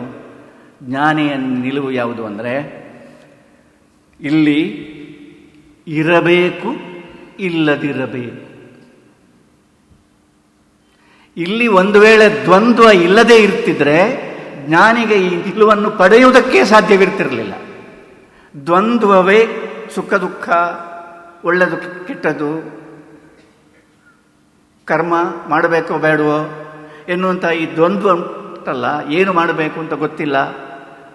ಈ ದ್ವಂದ್ವವೇ ಇನ್ನೊಂದು ರೀತಿಯಿಂದ ನೀವು ನೋಡಿದರೆ, ಅಂದರೆ ಸಾವಿನ ದೃಷ್ಟಿಯಿಂದ ನೋಡಿದರೆ, ಎಲ್ಲದಕ್ಕೂ ಒಂದು ಕೊನೆ ಇದೆ ಅಂತ ಕೊನೆಯ ದೃಷ್ಟಿಯಿಂದ ಜೀವನವನ್ನು ಅವಲೋಕನ ಮಾಡಿದರೆ, ಸಿಂಹಾವಲೋಕನ ಮಾಡಿದರೆ, ಆಗ ನಮಗೆ ಪ್ರತೀತವಾಗುವ ಸತ್ಯ ಯಾವುದು ಅಂದರೆ, ದ್ವಂದ್ವವೇ ಇಲ್ಲಿ ಈ ಜ್ಞಾನಿಯಂಕುವಾಗಿ ಪರಿವರ್ತಿತವಾಗುವುದು. ಇರಬೇಕು, ಇಲ್ಲದಂತಿರಬೇಕು, ಮಾಡಬೇಕು, ಮಾಡದಂತಿರಬೇಕು. ಅದನ್ನು ನಾವು ಕೆಲವು ಸರ್ತಿ ಮಾಡ್ತೇವೆ. ಏನು ಅಂದರೆ ಮಾಡದೆಯೂ ಮಾಡಿದೆವು ಅಂತ ಹೇಳ್ತೇವೆ. ಅದು ಮಾಡಿದ್ವು ನಾನೇ ಅಂತ ಹೇಳ್ತೇವೆ. ನಾವು ನಿಜವಾಗಿ ಮಾಡಿದ್ದು ಅಲ್ಲದೇ ಇದ್ದರು ಅದನ್ನು, ಅಂದರೆ ಅದು ಒಂದು ರೀತಿ ಹಾಗೆ. ಪ್ರತಿಯೊಂದು ಸಂಗತಿಗೂ ಒಂದು ಸ್ಯೂಡೋ ಇದೆ, ಒಂದು ಬಹಳ ಅದ್ಭುತವಾಗಿರ್ತಕ್ಕ ಒಂದು ಸಂಗತಿಗೂ ಕೂಡ ಆದರೆ ಹಾಗೆಯೇ ಇರತಕ್ಕ ಒಂದು ಸ್ಯೂಡೋ ಸ್ಥಿತಿ, PSEUDO. ಸ್ಯೂಡೋ ಸ್ಥಿತಿ ಅಂದರೆ ಏನು ಹೇಳೋದು? ಅದಕ್ಕೆ ಒಂದು ಕೃತಕವಾಗಿರತಕ್ಕ ಸ್ಥಿತಿ. ಮಾಡಬೇಕು, ಮಾಡದಂತಿರಬೇಕು, ಇದು ಒಂದು ಕೃತಕವಾದ. ನಮ್ಮ ಬುದ್ಧಿವಂತಿಕೆ ಎಷ್ಟು, ಬುದ್ಧಿಯ ದ್ರೋಹದ ಸಾಧ್ಯತೆ ಅಗಾಧವಾದದ್ರಿಂದ ಅದು ಏನು ಬೇಕಾದರೂ ಮಾಡ್ತದೆ, ಯಾವುದನ್ನು ಮಾಡ್ತದೆ. ಆದದ್ರಿಂದ ದ್ವಂದ್ವವೇ ಇಲ್ಲಿ ಜ್ಞಾನಿಯ ಈ ನಿಲುವಾಗಿ ಇದ್ದು ಇಲ್ಲದ ಹಾಗೆ. ಬಹಳ ಪ್ರಸಿದ್ಧವಾಗಿರತಕ್ಕ ಮಾತುಂಟಲ್ಲ, Hamlet, to be or not to be, to be and not to be ಅಂತ ಉತ್ತರ. ಇರಬೇಕು, ಇಲ್ಲದಂತಿರಬೇಕು ಅಂತ. ಯಾಕೆ ಅಂದರೆ ಇಲ್ಲದಂತಿರುವುದು ಅಂದರೆ ಅದು ಸಾವಿನ ಅನುಭವ, ಇದ್ದಂತಿರಬೇಕು ಅಂದರೆ ಅದು ಜೀವನ, ಇದ್ದೇನೆ ಎನ್ನುವುದರ ಅನುಭವ. ಎರಡು ಒಟ್ಟಿಗೆ. ಸಾವು ಮತ್ತು ಬದುಕು ಎನ್ನುವುದು ಒಟ್ಟಿಗೆ ತಳಕು ಹಾಕಿಕೊಂಡಿದೆ ಅಂತ ಹೇಳುವುದು ಈ ಕಾರಣಕ್ಕೆ. ಅದು ಒಟ್ಟಿಗೆ ಇದೆ. ನಾವು ಮಾಡಿದ್ದು ಅಳಿಸಿ ಹೋಗ್ತಾನೇ ಇದೆ. ಹೋಯ್ತು, gone, it will not come again. ಒಂದು ಮಾತು ಹೇಳಿದರೆ ಹೋಯ್ತಲ್ಲ ಅದು. ನೀವು ಎಷ್ಟು ಟೇಪ್ ರೆಕಾರ್ಡ್ ಮಾಡಿದರೆ ಅದನ್ನು ಕೇಳುವುದೆಷ್ಟು? ಅದನ್ನು ಕೇಳುವ ಕ್ಷಣ ಕೂಡ ಮತ್ತೆ ಪುನಃ ಅದು ಹೋಗ್ತದಲ್ಲ. ಈ ಎಲ್ಲ ಕ್ಷಣವೂ ಕೊಚ್ಚಿಕೊಂಡು ಹೋಗ್ತದಲ್ಲ, ಒಂದು ಪ್ರವಾಹ ಅಲ್ಲ. ಆದ್ದರಿಂದ ಇಲ್ಲಿ ಪ್ರತಿಯೊಂದು ಕೂಡ ಇದೆ. ಆದರೆ ಪಲ್ಲಟ ಮಾಡಿ ನೋಡದೇ ಇದ್ದರೆ ಅದು ನಮ್ಮನ್ನು ತನ್ನ ಒಳಗೆ ತೆಕ್ಕೊಂಡು ನಾವು ಕಣ್ಣು ತೆರೆಯದ ಹಾಗೆ ಮಾಡ್ತದೆ. ಕಣ್ಣು ತೆರೆಯಬೇಕಾಗಿದ್ದರೆ ಮರಣದ ದೃಷ್ಟಿಯಿಂದ ನೋಡಬೇಕು. ಮರಣಕ್ಕೂ ಒಂದು ದೃಷ್ಟಿ ಇದೆ, ದೃಷ್ಟಿ ದಾನ ಅಲ್ಲ, ಮರಣಕ್ಕೂ ಒಂದು ದೃಷ್ಟಿ ಇದೆ. ಅದು ನೋಡ್ತದೆ, ಎಲ್ಲ ಬೀಳ್ತದೆ ಅಂತ ಕಟ್ಟಿದ್ದಲ್ಲ. ಯಾಕೆಂದರೆ ಅದು ಕಾಲ, ಇದು ಕಾಲದ ಪ್ರವಾಹ. ಹಾಗಾಗಿ ನೀನು ಕೇಳಿದ್ದು ಉಂಟಲ್ಲ, ಈ ಪ್ರಶ್ನೆ ಉಂಟಲ್ಲ, ಇದು ಮನುಷ್ಯನ ಜೀವನಾನುಭವವನ್ನು ನೋಡಿದರೆ, ಇಷ್ಟು ಕಾಲ ಬಂದಂತಹ ಪ್ರವಾಹ ರೂಪದಲ್ಲಿ ಬಂದಂತಹ ಮನುಷ್ಯನ ಜೀವನಾನುಭವವನ್ನು ನೋಡಿದರೆ, ಮನುಷ್ಯನ ಒಟ್ಟಿಗೆ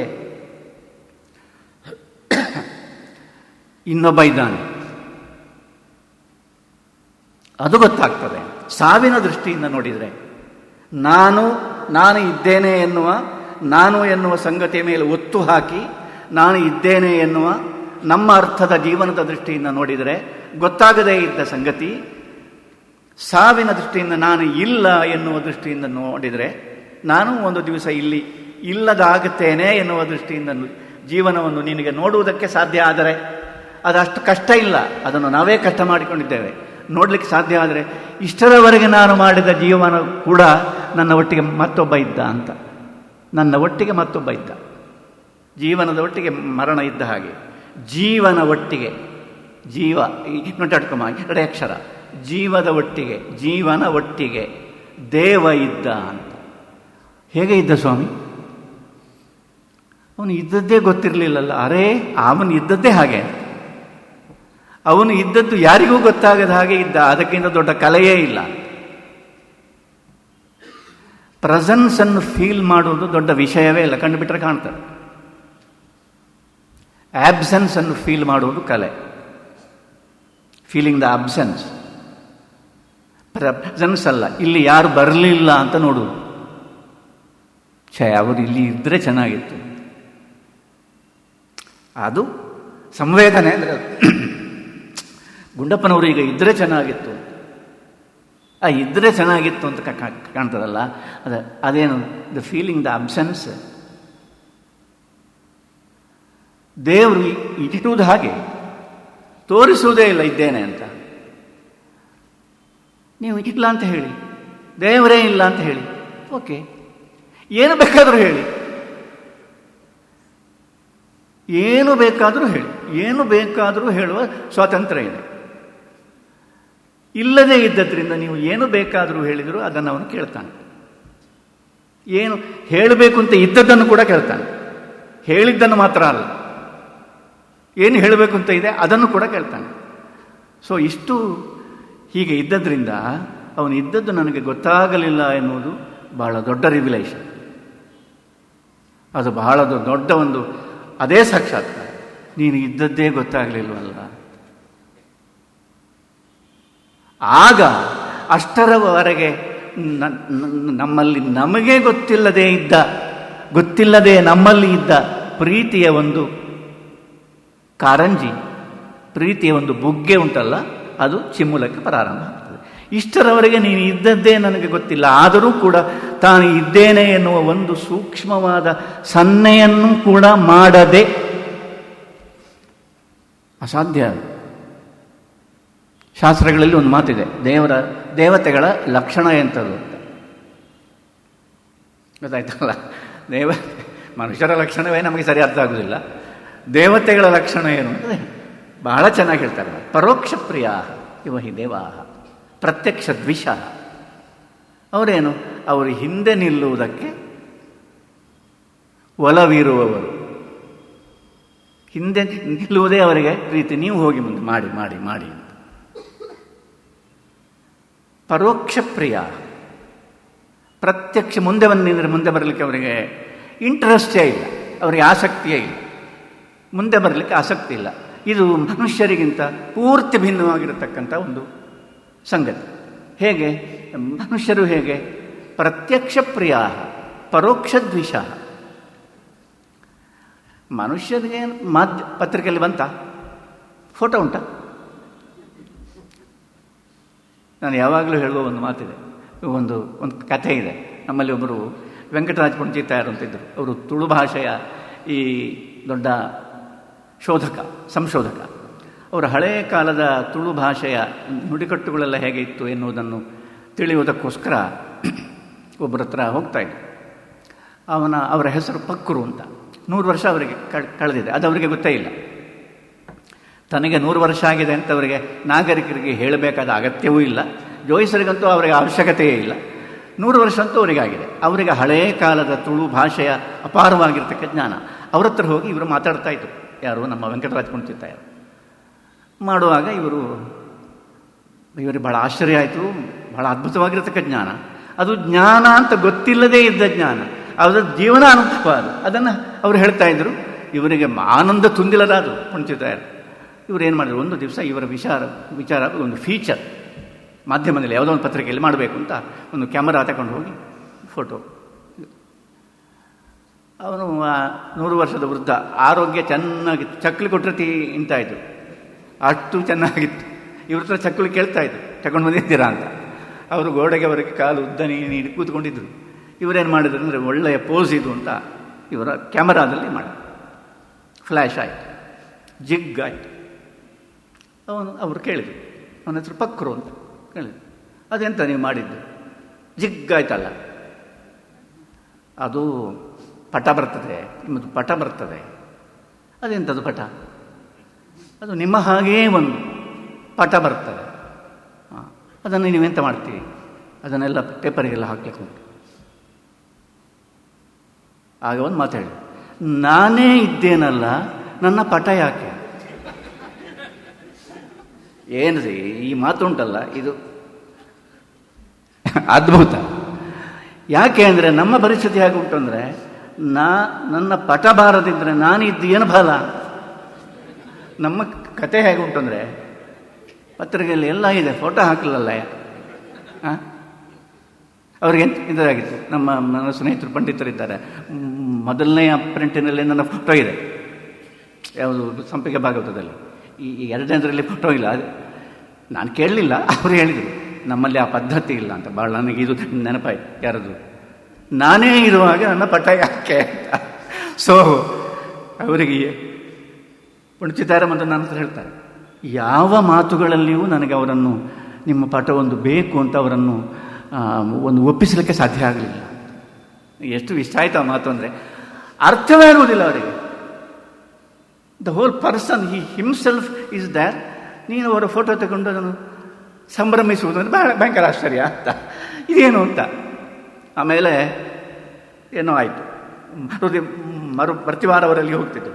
ಮರುವಾರ ಅವರಲ್ಲಿ ಹೋದಾಗ ಅವರು ಹೇಳಿದರು, ನೋಡಿ ಭಟ್ರೆ, ನೀವು ಮೊನ್ನೆ ಜಿಗ್ ಮಾಡಿದ್ರಿ, ಇನ್ನೂ ಅಂಥ ಕೆಲಸ ಮಾಡಬೇಡಿ. ಯಾಕೆ? ನನಗೆ ಜ್ವರ ಬಂದಿದೆ. ಮೂಢನಂಬಿಕೆ ಅಂತ ನಾವು ಹೇಳ್ತೇವೆ. ನಾನು ನಿಜವಾಗಿ ಹೇಳ್ತಾ ಇರೋದು, ಇಂಥ ಮೂಢನಂಬಿಕೆಯೇ ನಮ್ಮನ್ನು ಕಾಪಾಡುವುದು. ನೀವು ಪಟ ತೆಗೆದ್ರಿಂದ ನನಗೆ ಜ್ವರ ಬಂದಿದೆ, ಇನ್ನೂ ಇಂಥ ಕೆಲಸ ಮಾಡಬೇಡಿ. ಬ್ಯೂಟಿ ಹಾಗೇ ಇದೆ. ಪರೋಕ್ಷ ಪ್ರಿಯಾ ಇವ ಹಿ ದೇವಾ ಪ್ರತ್ಯಕ್ಷ ದ್ವಿಷಃ ಅಂತ ದೇವತೆಗಳ ಲಕ್ಷಣ ಇದ್ದರೆ ಮನುಷ್ಯರ ಲಕ್ಷಣ ಪೂರ್ತಿ ಉಲ್ಟ. ಪ್ರತ್ಯಕ್ಷ ಪ್ರಿಯಾ ಇವ ಹಿ ದೇವಾ, ನನ್ನನ್ನು ಗುರುತಿಸಲಿಲ್ಲ. ನಾವು ಸನ್ಮಾನಗಳನ್ನು ಮಾಡ್ತೇವಲ್ಲ, ಆಗ ನಾವು ಇವರನ್ನು ಗುರುತಿಸಿದ್ದೇವೆ. ಪ್ರತ್ಯಕ್ಷ ಪ್ರಿಯಾ, ಇದಕ್ಕಿಂತ ಇದು ಬೇರೆ. ಆದರೆ ದೇವರು ಅವನು ಪರೋಕ್ಷ ಪ್ರಿಯ. ಇದ್ದದ್ದು ಗೊತ್ತಾಗುವುದಿಲ್ಲ, ಇದ್ದದ್ದೇ ಗೊತ್ತು ಮಾಡುವುದೂ ಇಲ್ಲ, ಗೊತ್ತು ಮಾಡಬೇಕಾಗಿಲ್ಲ. ನಿಜವಾಗಿ ನಿನಗೆ ಇಲ್ಲಿ ಬೇರೆ ಯಾರೋ ಇದ್ದಾರೆ ಎನ್ನುವ ಭಾವನೆ ಒಳಗಿಂದ ಬಂದರೆ, ಶೋಧನೆ ಮಾಡುವುದಕ್ಕೆ ಹೊರಟ್ರೆ, ಆಗ ಆ ಶೋಧನೆಗೆ ಸಹಕಾರಿಯಾಗಿ ನಾನು ಇದ್ದೇನೆ ಅಂತ ಒಳಗಿನಿಂದಲೇ ಅಂತರ್ಯಾಮಿ ಎನ್ನುವುದು ಆ ಕಾರಣ. ಅಂತರ್ಯಾಮಿಯಾಗಿ ಅವನು ತೋರಿಸ್ತಾನೆ ತಾನಿದ್ದೇನೆ ಅಂತ. ಅಷ್ಟಾದರೆ ಆಯಿತು. ವ್ಯಾಸರು ಶುಕನನ್ನು ಕರೆಯುವುದಕ್ಕೆ ಮುಂಚೆ ಮರಗಿಡಗಳಿಗೆ ಓಗೊಡುವ ಸಾಮರ್ಥ್ಯ ಇದೆ ಅಂತ ಅವರಿಗೆ ಗೊತ್ತೇ ಇರಲಿಲ್ಲ. ಅದು ಪರೋಕ್ಷವಾಗಿತ್ತು. ಪರೋಕ್ಷವಾಗಿರತಕ್ಕ ಸಾಮರ್ಥ್ಯ ವ್ಯಕ್ತವಾಗಲಿಕ್ಕೆ ಪ್ರಾರಂಭ ಆಯಿತು. ಕೃಷ್ಣ ಭಗವದ್ಗೀತೆಯಲ್ಲಿ ಅರ್ಜುನನಿಗೆ ಎಷ್ಟು ಪ್ರೀತಿ ಅಂದರೆ ಬಾಯಿ ಬಿಟ್ಟು ಹೇಳ್ತಾನೆ. ಮತ್ತು ಬಹಳ ಬುದ್ಧಿವಂತಿಕೆಯಿಂದ ಬಾಯಿ ಬಿಟ್ಟು ಅರ್ಜುನ ಈ ಪ್ರಶ್ನೆಯನ್ನು ಒಂದು ಕೇಳುವ ಹಾಗೆ ಮಾಡಿ, ಆ ಪ್ರಶ್ನೆಯನ್ನು ಅರ್ಜುನ ಕೇಳುವ ಹಾಗೆ ಒಂದು ಮಾತನ್ನು ಇವನೇ ಹೇಳಿ, ಆ ಮಾತನ್ನು ಕೇಳಿದ ಮೇಲೆ ಈ ಪ್ರಶ್ನೆಯನ್ನು ಅರ್ಜುನ ಕೇಳಲೇಬೇಕು. ಆ ಮಾತು ಯಾವುದು ಅಂದರೆ, ಇಮಂ ವಿವಸ್ವತೆ ಯೋಗಂ ಪ್ರೋಕ್ತವಾನಹಂ ಅವ್ಯಯಂ. ಇದನ್ನು ನಾನು ನಿನಗೆ ಏನು ಕರ್ಮಯೋಗದ ಸಂಗತಿಗಳನ್ನು ಹೇಳಿದೆ, ಇದನ್ನು ವಿವಸ್ವಂತನಿಗೆ ಹೇಳಿದ್ದೆ, ಸೂರ್ಯನಿಗೆ ಹೇಳಿದ್ದೆ. ವಿವಸ್ವಾನ್ ಮನವೇ ಪ್ರಾಹ ಮನುರಿಕ್ಷ್ವಾಕವೇ ಬ್ರವೀತ್ ಏವಂ ಪರಂಪರಾ ಪ್ರಾಪ್ತಂ ರಾಜರ್ಷಯೋ ವಿದುಹು. ಬಹಳ ಅದ್ಭುತವಾಗಿದೆ. ಸೂರ್ಯನಿಗೆ ಹೇಳಿದೆ, ಸೂರ್ಯನಿಂದ ಅದನ್ನು ಅವನು ಮನುವಿಗೆ ಹೇಳಿದ, ಇಕ್ಷ್ವಾಕ, ಹೀಗೆಲ್ಲ ಬಂದಿದೆ. ಈಗ ಅದನ್ನೇ ನಿನಗೆ ಹೇಳ್ತಾ ಇದ್ದೇನೆ. ಅದರಲ್ಲಿ ಒಂದು ಪೆಟ್ಟಿದೆ. ಸ ಕಾಲೇನ ಇವ ಮಹತ ಯೋಗೋ ನಷ್ಟ. ಕಾಲದ ಪ್ರಭಾವದಿಂದಾಗಿ ಆ ಬಹಳ ಪ್ರಾಚೀನವಾಗಿ ಅಂದರೆ ಸೃಷ್ಟಿಯ ಒಟ್ಟಿಗೆ ಪ್ರಾರಂಭವಾದ ಈ ಯೋಗ ಕಾಲದ ಪ್ರಭಾವದಿಂದ ಮಸುಳಿಸಿ ಹೋಗಿದೆ. ಇಷ್ಟು ಹೇಳಿದ ಮೇಲೆ ಅರ್ಜುನ ಕೇಳಲೇಬೇಕಲ್ಲ, ಎಲ್ಲಿಯ ಸೂರ್ಯ, ಎಲ್ಲಿಯ ಮನು, ಎಲ್ಲಿಯ ಇಕ್ಷ್ವಾಕು, ಎಲ್ಲಿಯ ನಮ್ಮ ದ್ವಾಪರದಲ್ಲಿ ನನ್ನ ಒಟ್ಟಿಗೆ ಇರುವ ನನ್ನ ಭಾವನ ಆಗಿರತಕ್ಕ ಕೃಷ್ಣ, ನೀನೆಲ್ಲಿಯವನು? ಅಪರಂ ಭವತೋ ಜನ್ಮ ಪರಂ ಜನ್ಮ ವಿವಸ್ವತಃ. ವಿವಸ್ವಾನಿಯಲ್ಲಿ ನೀನು ಎಲ್ಲಿ, ಸೂರ್ಯ ಎಲ್ಲಿ, ನೀನೆಲ್ಲಿ? ಏನು ಹೇಳ್ತಾ ಇರೋದು ಅರ್ಥ ಆಗುವುದಿಲ್ಲ. ಆಗ ಈ ಪ್ರಶ್ನೆಯನ್ನು ಅರ್ಜುನ ಕೇಳದೆ ಕೃಷ್ಣನಿಗೆ ತಾನೇ ಹೇಳಬೇಕಾಗಿದ್ದದನ್ನು ಹೇಳುವುದಕ್ಕೆ ಅವಕಾಶ ಆಗಲಿಲ್ಲ. ಆ ಅವಕಾಶವನ್ನು ತಾನೇ ಸೃಷ್ಟಿಸಿಕೊಂಡು ಅವನು ಹೇಳುವುದು. ಏನು ಹೇಳಿದ? ನಿನಗೆ ಗೊತ್ತಾಗಲಿಲ್ಲ. ಬಹೂನಿ ಮೇ ವ್ಯತೀತಾನಿ ಜನ್ಮಾನಿ ತವ ಚಾರ್ಜುನ ತಾನ್ಯಹಂ ವೇದ ಸರ್ವಾಣಿ ನತ್ವಂ ವೇತ್ತ ಪರಂತ. ಎಷ್ಟು ಜನ್ಮ ಆಯ್ತಯ್ಯ ನಿನ್ನ ಒಟ್ಟಿಗೆ ನಾನಿದ್ದು, ನಾಚಿಕಾಗಬೇಕು. ಬಹೂನಿ ಮೇ ವ್ಯತೀತಾನಿ ಜನ್ಮಾನಿ ತವ ಚ. ಎಷ್ಟು ಜನ್ಮಗಳು ನಾನು ನೀನು ಒಟ್ಟಿಗೆ ಕಳೆದಿದ್ದೇವೆ, ಒಟ್ಟಿಗೆ ಇದ್ದೆ ನಾನು, ನಿನ್ನ ಒಟ್ಟಿಗೆ ಇದ್ದೆ ನಾನು. ತಾನ್ಯಹಂ ವೇದ ಸರ್ವಾಣಿ, ಅದು ಎಲ್ಲವೂ ನನಗೆ ಮರೆತು ಹೋಗುವುದೇ ಇಲ್ಲ. ದೇವರಿಗೆ ಮರೆತು ಹೋಯಿತು ಅಂತ ಹೇಳುವ ಅವಕಾಶವೇ ಇಲ್ಲ ಪಾಪ. ಮರೆತು ಹೋಯಿತು ನನಗೆ ಅಂತ ಹೇಳಲಿಕ್ಕೆ ಸಾಧ್ಯ ಇಲ್ಲ, ಅವಧಾನಿಗಳಿಗೂ ಸಾಧ್ಯ ಇಲ್ಲ. ಮರೆತು ಹೋಯಿತು ಅಂತ ಹೇಳಲಿಕ್ಕೆ ಸಾಧ್ಯ ಇಲ್ಲ, ಕಷ್ಟ ಅದು. ಯಾಕಂದರೆ ಮರೆತು ತಾನ್ಯಹಂ ವೇದ ಸರ್ವಾಣಿ, ಎಲ್ಲವೂ ನನಗೆ ಗೊತ್ತಿದೆ, ಮರೆತು ಹೋಗಲಿಲ್ಲ. ನತ್ವಂ ವೇತ್ತ, ನಿನಗೆ ಒಂದೂ ಗೊತ್ತಾಗಲಿಲ್ಲ, ಮರ್ತೆ ಹೋಗಿ, ಗೊತ್ತೇ ಆಗಲಿಲ್ಲ. ಮರಿಲಿಕ್ಕಾದರೂ ಗೊತ್ತಾಗಬೇಕಲ್ಲ, ಗೊತ್ತೇ ಆಗಲಿಲ್ಲ ನಿನಗೆ. ನತ್ವಂ ವೇತ್ತ ಪರಂತ. ಒಟ್ಟಿಗೆ ಇದ್ದೆ, ಒಟ್ಟಿಗೆ ಇದ್ದದ್ದು ಗೊತ್ತಾಗಲಿಲ್ಲ ಅಂತ ಕೃಷ್ಣ ಬಾಯ್ಬಿಟ್ಟು ಹೇಳಿದ. ಅವತಾರಗಳು ಬರುವುದು ಯಾಕೆ ಅಂದರೆ ಒಂದು ಅರ್ಥದಲ್ಲಿ ಮನುಷ್ಯನಿಗೆ ನಾಚಿಕೆ ಆಗಿದೆ. ಯಾಕೆಂದರೆ ಇದ್ದದ್ದು ಗೊತ್ತಾದರೆ ದೇವರು ಬರಬೇಕಾದ ಪ್ರಮೇಯವೇ ಇಲ್ಲ. ಇದ್ದದ್ದು ಗೊತ್ತಾಗದೇ ಇದ್ದದ್ರಿಂದ ದೇವರು ಬರಲೇಬೇಕಾಗಿದೆ. ದೇವರು ಬಂದು ಹೇಳಿದರೂ ಕೂಡ ಇವನಿಗೆ ಸಂಶಯ ಇರುವುದಿಲ್ಲ. ಇವನು ದೇವರೋ ಅಲ್ಲವೋ, ಎಂಥದ್ದು ಕಥೆ, ಇವನು ನನ್ನನ್ನು ಪಾರ್ಟಿಗೆ ಹತ್ತಲಿಕ್ಕೆ ಹೇಳ್ತಾನೋ, ಏನು ಮಾಡ್ತಾನೆ ಅಂತ ಇವನಿಗೆ ಬಿಡುಗಡೆಯೇ ಇಲ್ಲ ಸಂದೇಹದಿಂದ. ಅರ್ಜುನನ ನೆನಪನ್ನು, ಅರ್ಜುನನ ಮರೆವನ್ನೂ ಕೂಡ ತಾನೇ ವಹಿಸಿಕೊಂಡು ಕೊನೆಗೆ ಕೃಷ್ಣ ಒಂದು ಮಾತು ಹೇಳ್ತಾನೆ. ಏನು ಅಂದರೆ, ನಿನ್ನ ಮರೆವಿಗೆ ಕೂಡ ನಾನೇ ಕಾರಣ ಅಂತ ತಿಳಿ, ಸುಮ್ಮನೆ ಪಾಪ ಪ್ರಜ್ಞೆಯಲ್ಲಿ ಒದ್ದಾಡಬೇಡ ಅಂತ. ಪಾಪ ಪ್ರಜ್ಞೆಯಲ್ಲಿ ಮನುಷ್ಯ ಒದ್ದಾಡುವುದನ್ನು ಮನುಷ್ಯನ ಒಟ್ಟಿಗೆ ಇರುವ ದೇವರಿಗೆ ಸಹಿಸಲಿಕ್ಕೆ ಸಾಧ್ಯ ಇಲ್ಲ. ಈ ಗುಟ್ಟು ಮನುಷ್ಯನಿಗೆ ಗೊತ್ತಾದದ್ದರಿಂದ ಮನುಷ್ಯ ಪಾಪ ಪ್ರಜ್ಞೆಯಲ್ಲಿ ನರಳ್ತಾನೆ. ದೇವರು ಕೊನೆಗೆ ಕೃಷ್ಣ ಹೇಳು 16ನೇ ಅಧ್ಯಾಯದಲ್ಲಿ 15ನೇ ಅಧ್ಯಾಯದಲ್ಲಿ ಏನಂದರೆ, ಮತ್ತ ಸ್ಮೃತಿ ಜ್ಞಾನ ಅಪೌಹನಂಚ. ನಾನೇ ನಿನಗೆ ಜ್ಞಾನ ಅಂದರೆ ನೆನಪು, ನಾನೇ ನಿನಗೆ ನೆನಪನ್ನು ಉದ್ದೀಪಿಸುವುದು, ಆದುದರಿಂದ ನಾನೇ ನಿನಗೆ ನೆನಪಾಗದೇ ಇರಲಿಕ್ಕೂ ನಾನೇ ಕಾರಣ ಅಂತ ನೀನು ಒಂದ್ಸಲ ಕೃಷ್ಣಾರ್ಪಣ ಅಂತ ಹೇಳು. Be free, why you guilt ridden ಅಂತ. ಏನು ಮಾತು! ಈ ಮಾತನ್ನು ದೇವರಿಂದ ಕೇಳಿಸಿಕೊಳ್ಳುವುದಕ್ಕೆ ಭಾಗವತ ಬರಬೇಕಾಯಿತು, ಭಗವದ್ಗೀತೆ ಬರಬೇಕಾಯಿತು. ಯಾಕಂದರೆ ಅಷ್ಟು ಮನುಷ್ಯನ ಪಾಡು ಆಗಿದೆ. ದೇವರು ಒಟ್ಟಿಗೆ ಇದ್ದಾನೆ ಅಂದರೆ, ದೇವರು ನಮಗೆ ಅದು ಗೊತ್ತಿಲ್ಲದೇ ನಮಗೆ ಗೊತ್ತಾಗದ ಹಾಗೆ ದೇವರು ಇದ್ದಾನೆ ಅಂದರೆ, ದೇವರಿಗೆ ಪ್ರಿಯವಾದ ಒಂದು ಮಾತೇನು ಗೊತ್ತುಂಟ, ದೇವರು ಸತ್ತಂತ ಇದ್ದಾನೆ. ದೇವರಾದ್ರಿಂದ ನಾವು ಹೀಗೆ ಮಾತಾಡ್ಬೋದು. ಮತ್ತೊಬ್ಬರಿಗಾದರೆ ಭಾಳ ಕಷ್ಟ. ಮನುಷ್ಯರಿಗೆ ಅವರು ಸತ್ತಂತ ಇದ್ದಾರೆ ಅಂತ ಹೇಳಿದ್ರೆ, ಏನ್ರಿ ಹೀಗೆ ಹೇಳ್ತೀರಿ ಅಂತ.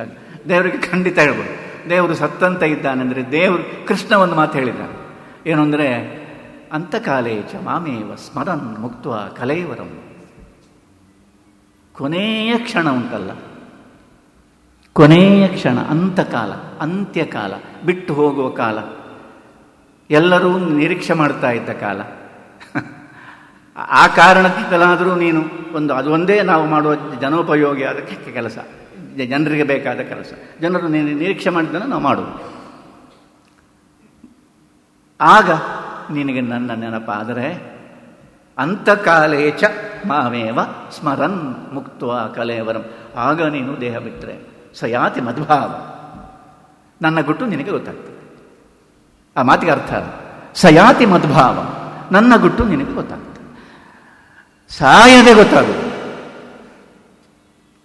ಸಾವಿನ ಅನುಭವವನ್ನು ಸ್ವೀಕರಿಸದೆ ಗೊತ್ತಾಗುವುದಿಲ್ಲ. ಸಾವಿನ ಭಯದಲ್ಲಿ ಗೊತ್ತಾಗುವುದಿಲ್ಲ. ಸಾವಿನ ಭಯವೇ ಸಾವಿನ ಅರಿವಾಗಿ ಪರಿವರ್ತಿತವಾಗುವುದು.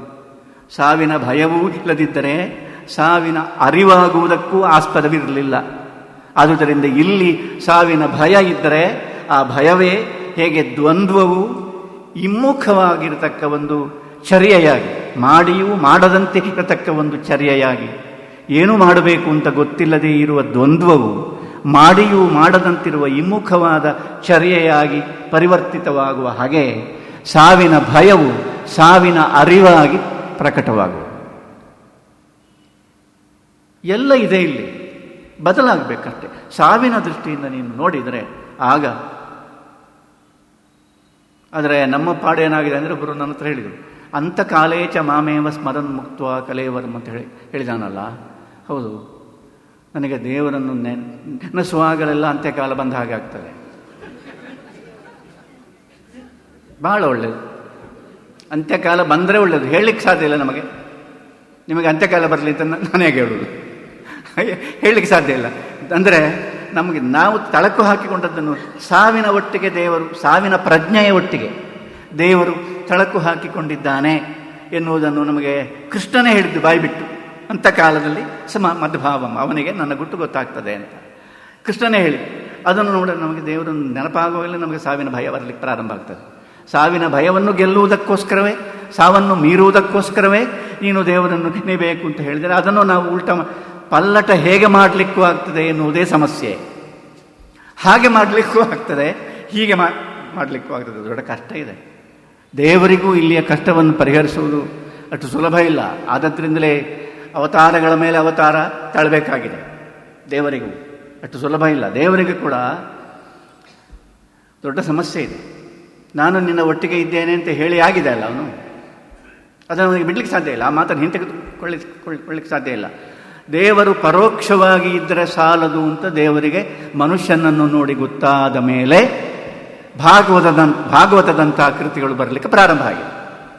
ಏನು ಅಂದರೆ ಪರೋಕ್ಷವಾಗಿ ಇದ್ದರೆ ಸಾಧ್ಯ ಇಲ್ಲ. ಗುಡಿಕ ಹಾಕಿಕೊಂಡು ಮುಸುಕು ಹಾಕಿಕೊಂಡು ಇದ್ದರೆ ಸಾಧ್ಯ ಇಲ್ಲ. ಸ್ವಲ್ಪ ಪ್ರಕಟವಾಗಿ ಬೇಕಷ್ಟೇ. ಮನುಷ್ಯನ ಒಟ್ಟಿಗೆ ಇದ್ದದ್ರಿಂದ ದೇವರಿಗೆ ಮನುಷ್ಯನ ಗುಣ ಬಂದ ಹಾಗೆಯೇ ಮನುಷ್ಯನಿಗೆ ದೇವರ ಗುಣ ಬಂದ ಹಾಗೆಯೇ ದೇವರಿಗೆ ಮನುಷ್ಯನ ಗುಣ ಬಂದರೂ ಆಶ್ಚರ್ಯ ಇಲ್ಲ. ದೇವರಿಗೆ ಮನುಷ್ಯನ ಗುಣ ಬಂದದ್ದಕ್ಕೆ ಸಾಕ್ಷಿ ಏನಂದರೆ, ಆಯಿತು ನಾನು ಪ್ರಕಟ ಆಗ್ತೇನೆ, ಅವತರಣ ಅಂತ. ಇಲ್ಲದ್ರೆ ದೇವರಿಗೆ ಬೇಕಾಯಿತು. ಇಲಿಯಟ್ ಒಂದು ಮಾತು ಹೇಳಿ, the way up is the way down. ದೇವರು ಅವತರಣ ಮಾಡ್ತಾನೆ ಅಂದರೆ ಮನುಷ್ಯ ಮೇಲೆ ಹೋಗ್ತಾನೆ ಅಂತ ಅರ್ಥ. ಅದು ಹೀಗಾಗುವುದು. ನಾವು ಮನುಷ್ಯ ಮೇಲೆ ಹೋಗಬೇಕಾಗಿದ್ರೆ ದೇವರು ಕೆಳಗೆ ಇಳಿಬೇಕು. ದೇವರು ಕೆಳಗೆ ಇಳಿತಾನೆ ಅಂದರೆ ನಮಗೆ ಮೇಲೆ ಹೋಗ್ಲಿಕ್ಕೆ ಸಾಧ್ಯ. ಅಂದರೆ ಜಾಗ ಖಾಲಿ ಉಂಟು ಅಂತಲ್ಲ, ಅಲ್ಲಿ ದೇವರು ಕೆಳಗಿಡಿದ ಗುಳಿಯಲ್ಲಿ ಒಂದು ಜಾಗ ಖಾಲಿ ಆಯಿತು. ಆ ಜಾಗಕ್ಕೆ ಹೋಗಿ ಇವನು ಕೂತರೂ ಆಶ್ಚರ್ಯ ಇಲ್ಲ. ಆದರೆ ಹಾಗಲ್ಲ. ಅದು ಏನಂದರೆ the way up, the only way, ಒಂದೇ ಇರುವುದು ದಾರಿ. The way up is the way down. ದೇವರು ಕೆಳಗೆ ಇಳಿತಾನೆಂದರೆ ದೇವರು ಮತ್ತು ನಾವು ಒಂದು ಅವಿನಾಭಾವದ ಸಂಬಂಧ ಇದ್ದದ್ರಿಂದ ದೇವರು ಕೆಳಗೆ ಇಳಿತಾನೆ ಅಂದರೆ ದೇವರು ಇಳಿದದ್ದು ನಮಗೆ ಗೊತ್ತಾಯಿತು ಅಂದರೆ ಅದು ಹಾಗೆ. ದೇವರೊಬ್ಬ ಇಲ್ಲಿ ಇದ್ದಾನೆ ಅಂತ ನಮಗೆ ಗೊತ್ತಾಯಿತು ಅಂದರೆ ಅದು ನಮ್ಮ ಉದ್ಧಾರದ ಮೊದಲನೆಯ ದಾರಿ.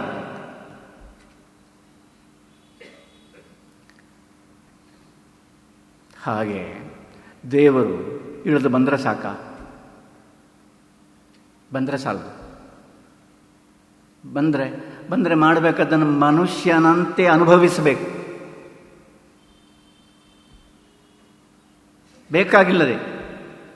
ಬೇಕಾಗಿಯೇ ಇಲ್ಲ. ಮನುಷ್ಯನಂತೆ ಮನುಷ್ಯ ಪಡುವುದನ್ನೆಲ್ಲ ಮನುಷ್ಯನಂತೆ ಅನುಭವಿಸಬೇಕು. ಆಶ್ಚರ್ಯ ಅಂತ ಹೇಳಿದರೆ ನಮ್ಮ ಕಾವ್ಯಗಳನ್ನು, ನಮ್ಮ ಇತಿಹಾಸವನ್ನು, ರಾಮಾಯಣ, ಮಹಾಭಾರತ, ಭಾಗವತ ನೋಡಿದರೆ ಗೊತ್ತಾಗ್ತದೆ. ದೇವರ ಹಾಗೆ ಅನುಭವಿಸಲಿಕ್ಕೆ ಮನುಷ್ಯನಿಗೆ ಸಾಧ್ಯ ಇಲ್ಲ. ರಾಮ ಒಂದು ಸೀತೆಯನ್ನು ರಾವಣ ಅಪಹಾರ ಮಾಡಿಕೊಂಡು ಹೋದ ಅಂತ ಪಂಚವಟಿಯಲ್ಲಿ ಗೊತ್ತಾದಾಗ ಸಾಯಂಕಾಲದ ಹೊತ್ತು ಪಂಚವಟಿಯಲ್ಲಿ ಯಾವಾಗಲೂ ಒಂದು ಹಣತೆಯನ್ನು ಸೀತೆ ಹೊತ್ತಿಸಿಡ್ತಾಳೆ. ಇವನು ಚಿನ್ನದ ಜಿಂಕೆ ಹಿಂದೆ ಬಿದ್ದು ಜಿಂಕೆಯೂ ಸತ್ತು, ಇನ್ನೊಂದು ಯಾವುದೋ ಒಂದು ಜಿಂಕೆಯನ್ನು ಕೊಂದು ಆ ಜಿಂಕೆಯನ್ನು ತನ್ನ ಹೆಗಲ ಮೇಲೆ ಹಾಕಿಕೊಂಡು ಸೀತೆಗೆ ಪ್ರಿಯವಾಗಲಿ ಅಂತ ಪಂಚವಟಿಗೆ ಬಂದರೆ ಇಲ್ಲಿ ಬೆಳಕೇ ಇಲ್ಲ. ಒಟ್ಟಿಗೆ ಲಕ್ಷ್ಮಣ ಇದ್ದಾನೆ, ಅವನು ಒಟ್ಟಿಗೆ ಬಂದಿದ್ದಾನೆ. ಆಗ ಒಂದು ರಾಮ ಒಂದು ಸೀತೆಯ ವಿರಹವನ್ನು ಅನುಭವಿಸತಕ್ಕ ಚಿತ್ರ ಇದೆ. ಹೆಂಡತಿಯನ್ನು ಮನುಷ್ಯನಿಗೆ ಹಾಗೆ ಪ್ರೀತಿಸಲಿಕ್ಕೆ ಸಾಧ್ಯ ಇಲ್ಲ, ದೇವರಿಗೆ ಮಾತ್ರ ಸಾಧ್ಯ. ಅಥವಾ ಹಾಗೆ ಪ್ರೀತಿಸಲಿಕ್ಕೆ ಸಾಧ್ಯ ಆದರೆ ಅವನು ದೇವರೇ. ಏನು ಹೇಳ್ತಾನೆ ಅಂದರೆ ಮನುಷ್ಯನಂತೆ ಅನುಭವಿಸ್ತಾನೆ. ಮನುಷ್ಯನಿಗೆ ಹಾಗೆ ಅನುಭವಿಸಲಿಕ್ಕೆ ಸಾಧ್ಯ ಇಲ್ಲ. ದೇವರಲ್ಲಿ ಎರಡಿಲ್ಲ ಅಲ್ಲ, ಅದು ಏನು ಮಾಡಿದರೂ ಅದು ಖುದ್ದು ಅಲ್ಲ, ಖುದ್ದು ಅದು ಪ್ರಾಕ್ಸಿ ಇಲ್ಲ. ದೇವರಲ್ಲಿ ಪ್ರಾಕ್ಸಿ ಇಲ್ಲ, ಬದಲಿ ಇಲ್ಲ. ಮನುಷ್ಯರಲ್ಲಿ ಎಲ್ಲ ಬದಲಿ, ಪ್ರತಿಯೊಂದು ಬದಲಿ. ನಿಮ್ಮ ಬದಲಿಗೆ ಯಾರು ಅಂತ ಕೇಳುವಾಗಲೇ ಹಾಗೆ ಕೇಳ್ತೇವೆ. ನೀವು ಹೋದ ಮೇಲೆ ಯಾರು? ಏನು ಭಾಳ ಆಶ್ಚರ್ಯ ಆಗ್ತದೆ. ನೀವು ಹೋದ ಮೇಲೆ ಯಾರು, ನಿಮ್ಮ ಬದಲಿಗೆ ಯಾರು, ಮತ್ತೊಬ್ಬರು ಯಾರು? ದೇವರಿಗೆ ಆ ಪ್ರಶ್ನೆಯೇ ಇಲ್ಲ. ಪ್ರಾಕ್ಸಿ ಎನ್ನುವುದೇ ಇಲ್ಲ, ಎಲ್ಲವೂ ಖುದ್ದು ಸೋ ಪರ್ಸನಲ್. ಆದ್ದರಿಂದ ದೇವರಿಗೆ ನಟನೇ ಆದರೂ ಶಾಸ್ತ್ರಕಾರರಿಗೆ ನಮ್ಮ ಮತೀಯ ವಲಯದಲ್ಲಿರುವ, ನಾನು ಯಾರನ್ನೂ ಟೀಕಿಸ್ತಾ ಇಲ್ಲ, ಮತೀಯ ವಲಯದಲ್ಲಿರೋರಿಗೆ ಬಹಳ ಕಷ್ಟ ಆಗಿದೆ. ರಾಮ ಹೀಗೆ ಗೋಳಾಡಿದ, ಶೇಷ ಇದೆ ಹಾಗೆ. ದೇವರಿಗೆ ದುಃಖ ಇಲ್ಲ. ದೇವರಿಗೆ ದುಃಖ ಇದೆ ಅಂದರೆ, ದೇವರಿಗೇ ದುಃಖ ಇದ್ರೆ ಇನ್ನು ಮನುಷ್ಯ ಎಲ್ಲಿ ಸಾಯುವುದು? ಇನ್ನು ಮನುಷ್ಯಂದೇನು ಗತಿ ಅಂತ ಹೇಳಿ ಕೊನೆಗೆ ಅದು ನಾಟಕ ಅಂತ ಹೇಳುವುದು. ಅದೊಂದು ನಾಟಕ ಮಾಡಿದ್ದು ಅಂತ. ಇದು ದೇವರಿಗೆ ಒಪ್ಪಿತವಾಗುವ ಮಾತೋ ಅಲ್ಲೋ ಅಂತ ದೇವರ ಹತ್ರವೇ ಕೇಳಬೇಕಷ್ಟೆ. ನಾವು ಇತ್ಯರ್ಥ ಮಾಡಲಿಕ್ಕೆ ಸಾಧ್ಯ ಇಲ್ಲ. ನನ್ನ ಪ್ರಕಾರ ಇದು ದೇವರಿಗೆ ನಮ್ಮ ನಾಟಕ ಸಾಕು, ದೇವನನ್ನೂ ನಾಟಕ ಮಾಡಿದವ ಅಂತ ಹೇಳುವುದು ಬೇಡ. ಯಾಕೆಂದರೆ ಅದು ನೈಜವಾದ, ಅವನ ಹಾಗೆ ಅನುಭವಿಸಲಿಕ್ಕೆ ಸಾಧ್ಯ ಇಲ್ಲ ಅಂತ ಮನುಷ್ಯನಿಗೆ ಗೊತ್ತಾಗುವಾಗ ಮನುಷ್ಯನಿಗೆ ನಿಜ ಏನು ಅಂತ ಗೊತ್ತಾಗುತ್ತೆ. ಆದದ್ದರಿಂದ ಭಗವದ್ಗೀತೆಯಲ್ಲಿ ಒಂದು ಮಾತು ಹೇಳಿದ್ದಾನೆ ಕೃಷ್ಣ, ನನ್ನನ್ನು ನನಗೆ ಏನೂ ಬೇಡ, ಕಷ್ಟಿದ ಅರ್ಥವ್ಯಪಾಶ್ರಯ, ಏನೂ ಬೇಕಾಗಿಲ್ಲ, ಆದರೂ ನಾನು ಬಂದಿದ್ದೇನೆ, ಹುಚ್ಚನ ಹಾಗೆ ನಾನು ದುಡಿತಾ ಇದ್ದೇನೆ, ನಿನ್ನ ರಥದ ಸಾರಥಿಯಾಗಿದ್ದೇನೆ, ಕುದುರೆಗಳ ಮೈ ತೊಳಿತೇನೆ, ನೀನು ಏನು ಹೇಳು ಅದನ್ನು ಮಾಡ್ತೇನೆ. ಯಾಕೆ ಮಾಡ್ತೇನೆ? ಏನು ಕರ್ಮ ಇದು? ಯಾಕೆ ಮಾಡ್ತೇನೆ ಅಂದರೆ ನನ್ನನ್ನು ನೋಡಿಯಾದರೂ ಸ್ವಲ್ಪ ಉದ್ಧಾರ ಆಗುವುದು, ಅನುಕರಣೆ ಮಾಡಿ ಆದರೂ. ಯಾರನ್ನು ಅನುಕರಣೆ ಮಾಡಿ ಕನಸು ಬೀಳ್ತದಲ್ಲ ನಿನಗೆ, ನಿನ್ನ ಕಣ್ಣ ಮುಂದೆ ಇದ್ದೇನೆ, ನನ್ನನ್ನು ನೋಡಿಯಾದರೂ ಕಲಿ ಅಂತ. ಆದದ್ದರಿಂದ ಭಾಗವತ ಭಗವಂತನ ಅವತಾರಗಳ ಕಥೆಯಾಗಿರುವುದು. ಯಾಕೆ ಅಂದರೆ ಕೊನೆಯ ದೃಷ್ಟಿಯಿಂದ ನೀವು ಭಾಗವತವನ್ನು ಕೊನೆಯ ದೃಷ್ಟಿಯಿಂದ ಜೀವನವನ್ನು ನೋಡಿದರೆ ಆಗ ನಮಗೆ ಗೊತ್ತಿಲ್ಲದೆಯೇ ನಾವು ಜೀವನ ಅಂತ ಭಾವಿಸಿದ್ದಕ್ಕೆ ಬೇರೆಯಾಗಿ ತಾನು ಸತ್ತಂತೆ, ಆದರೂ ನಮ್ಮನ್ನು ಬಿಡದೆ ನಮ್ಮ ನೆರಳಿನಂತೆ ಎಡೆಬಿಡದ ಸಂಗಾತಿ, ಸಾವಿನಲ್ಲಿ ಬದುಕಿನಲ್ಲಿ ಜೊತೆಗಾರ, ಒಡನಾಡಿ. ಯಾರು ಅಂದರೆ ದೇವರು. ಅವನನ್ನು ದೇವರು ಅಂತ ಹೇಳಿ, ಸತ್ಯ ಅಂತ ಹೇಳಿ, ನಮ್ಮದೇ ಮತ್ತೆ ಒಂದು ಮುಖ ಅಂತ ಹೇಳಿ, ಏನು ಬೇಕಾದರೂ ಹೇಳಿ, ಅಥವಾ ಏನೂ ಹೇಳುವುದಕ್ಕೆ ಸಾಧ್ಯ ಆಗದೆ ಒಂದು ಕೈ ಜೋಡಿಸಿ ಸುಮ್ಮನೆ ನಮ್ಮ ತಲೆಯ ಮೇಲೆ ನಮ್ಮ ಕೈ ಇಟ್ಟು ಇದು ಏನು ಕಥೆ ಅಂತ ನಾವು ಒಂದು ಗೊಂದಲಕ್ಕೆ ಬೇಕಾದರೂ ಇರಲಿ, ಏನೂ ಆದರೂ ಅಡ್ಡಿ ಇಲ್ಲ. ಬಟ್ ನಮ್ಮ ಒಟ್ಟಿಗೆ ಮತ್ತೊಬ್ಬ ಇದ್ದ. ಅದು ಗೊತ್ತಾಗುವುದೇ, ಅದು ಗೊತ್ತಾಗಬೇಕಾದ್ರೆ, ಆ ಗುಟ್ಟು ಗೊತ್ತಾಗಬೇಕಾದ್ರೆ ಪುರುಷಸ್ಯ ಯತ್ ಕಾರ್ಯ ಮ್ರಿಯಮಾಣಸ್ಯ, ಸಾಯ್ತಾನೆ ಖಚಿತ ಅಂತ ಗೊತ್ತಾಗುವಾಗ ಆ ಭಾವನೆ, ಹಾಗಾದರೆ ನನ್ನ ಒಟ್ಟಿಗೆ ಇನ್ನೊಬ್ಬ ಇದ್ದ, ನಾನು ಇಷ್ಟರವರೆಗೆ ಮಾಡಿದ ಜೀವನ ಉಂಟಲ್ಲ ಅದು ಜೀವನ ಅಲ್ಲ, ಅದು ಸಾವಿನ ಕುರಿತಾಗಲಿ ಬದುಕಿನ ಕುರಿತಾಗಲಿ ಏನೂ ಯೋಚನೆ ಮಾಡದೆ ಪ್ರವಾಹ ಪತಿತನಂತೆ ನಾನು ಜೀವನ ಮಾಡಿಕೊಂಡು ಬಂದರೂ ಕೂಡ ಒಟ್ಟಿಗೆ ಒಬ್ಬ ಇದ್ದ ಅಂತ ಗೊತ್ತು ಮಾಡುವುದಕ್ಕೋಸ್ಕರ ಭಾಗವತ ಭಗವಂತನ ಅವತಾರಗಳ ಕಥೆಯಾಗಿದೆ. ಹಾಗಾಗಿ ಸಾವು ಖಚಿತವಾಗಿರತಕ್ಕ ಮನುಷ್ಯ ಏನು ಮಾಡಬೇಕು ಅಂದರೆ ದೇವರ ಕಥೆ ಕೇಳಬೇಕು. ಯಾಕೆ ಇಲ್ಲ, ದೇವರ ಕಥೆ ಕೇಳುವಾಗ ಸಾವು ಬಂದರೆ ಅದಕ್ಕಿಂತ ದೊಡ್ಡ ಪುಣ್ಯ ಬೇರೆ ಇಲ್ಲ. ಕೃಷ್ಣ ಹೇಳಿದ್ದಾನೆ, ಅಂತಕಾಲೇ ಚ ಮಾಮೇವ ಸ್ಮರನ್. ದೇವರ ಕಥೆಗೆ ಸಾವಿಲ್ಲ, ದೇವರಿಗೂ ಸಾವಿಲ್ಲ. ದೇವರ ಕಥೆ ಕೇಳುವಾಗ ಅದರಲ್ಲಿ ಗೊತ್ತಿಲ್ಲದೆ ತನ್ನ ಕಥೆ ನನಗೆ ಪ್ರತೀತವಾಗ್ತದೆ. ಇನ್ನೊಬ್ಬರ ನಾವು ಕಾದಂಬರಿ ಓದ್ತೇವೆ, ಮತ್ತೊಂದು ಕಥೆ ಓದ್ತೇವೆ, ಇನ್ನೇನೋ ಎಲ್ಲ ಓದ್ತೇವೆ. ನಿಜ ಎಂತ ಅದರಲ್ಲಿ ಯಾರ್ಯಾರದೋ ಕಥೆ ಇರ್ತದೆ, ಯಾರ್ಯಾರೋ ಹೆಸರು ಇರ್ತದೆ, ಏನೋ ಎಲ್ಲ ಇರ್ತದೆ ಅದರಲ್ಲಿ ಎಲ್ಲವೂ ನಮಗೆ ಗೊತ್ತಿಲ್ಲದೆ ಅದು ನಮ್ಮ ಕಥೆಯಾಗಿರುವುದರಿಂದ ನಾವು ಅದನ್ನು ಓದುವುದು. ಅದು ನಮಗೆ ಗೊತ್ತಿಲ್ಲದೆ ಯಾವುದೋ ಒಂದು ರೂಪದಲ್ಲಿ ಅದು ನಮ್ಮ ನಾವು ಅಷ್ಟದವರೆಗೆ ಯೋಚನೆ ಮಾಡದೇ ಇದ್ದಂತಹ ಒಂದು ಸತ್ಯವನ್ನು ಅದೆತ್ತಿ ಹಿಡಿತದೆ. ಆಗ ಇದು ನನಗೇ ಹೇಳಿದ್ದು ಅಂತ ಕಾಣಲಿಕ್ಕೆ ಪ್ರಾರಂಭ ಆಗ್ತದೆ. ಹಾಗೆ ಆಗಬೇಕು. ಹಾಗಾಗಿ ಗಮನ ಇಟ್ಟು ಕೇಳುವಾಗ ಶ್ರವಣ ಅಂತ, ಶ್ರವಣ ಮನನ ನಿಧಿಧ್ಯಾಸನ, ಶ್ರವಣ, ಭಾಗವತ ಶ್ರವಣ ಎನ್ನುವುದು ಭಕ್ತಿಯ ಮೊದಲನೆಯ ಮಜ.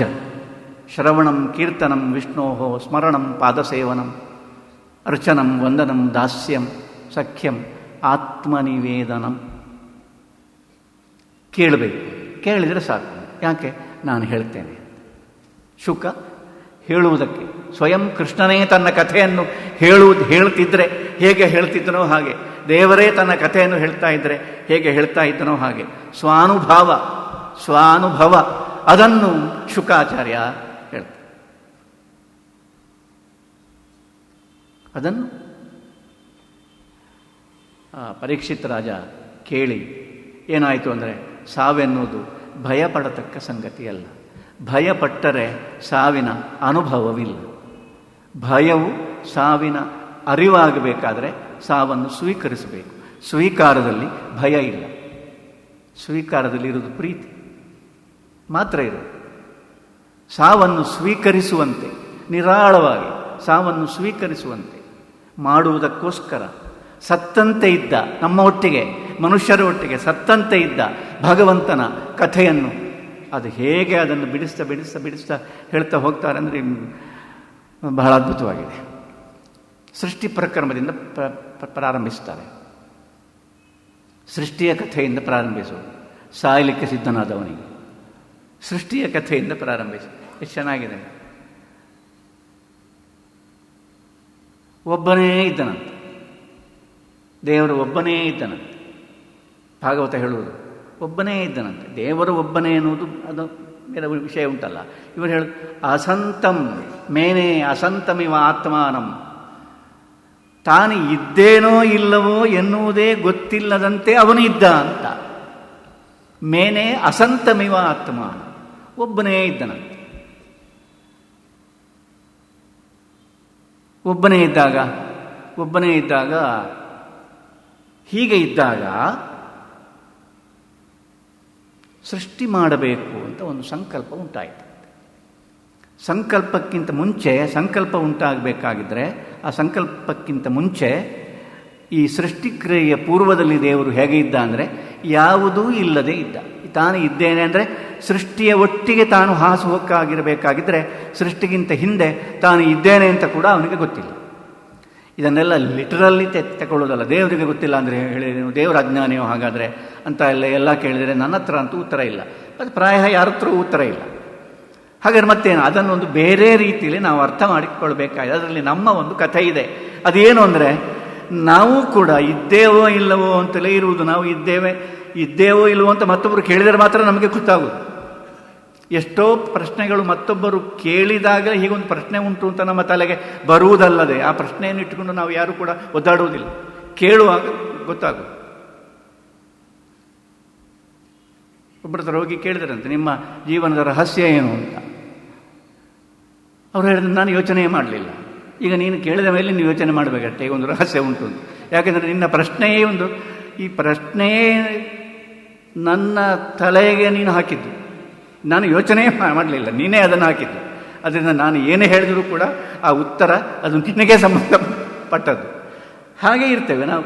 ಅಪ್ರಜ್ಞಾಪೂರ್ವಕವಾಗಿರುವುದು ಬಹಳ ಅದ್ಭುತವಾಗಿರತಕ್ಕ ಒಂದು ಸಂಗತಿಯೂ ಹೌದು. ಆದರೆ ಆ ಅಪ್ರಜ್ಞಾಪೂರ್ವಕತೆಗೆ ಪ್ರಜ್ಞಾಪೂರ್ವಕತೆ ಮತ್ತು ಅಪ್ರಜ್ಞಾಪೂರ್ವಕತೆ ಒಂದು ಸಂಘರ್ಷ ಆಗಬೇಕು. ಆಗ ಮಾತ್ರ ತಾನು ನಿದ್ರೆಯಲ್ಲಿ ಇದ್ದೇನೆ ಅಂತ ಗೊತ್ತಾದರೆ, ನಿದ್ರೆ ಕೆಡದೆ ಗೊತ್ತಾದರೆ ಅದು ಚಂದ, ಅದು ನಿಜವಾದ ಎಚ್ಚರ.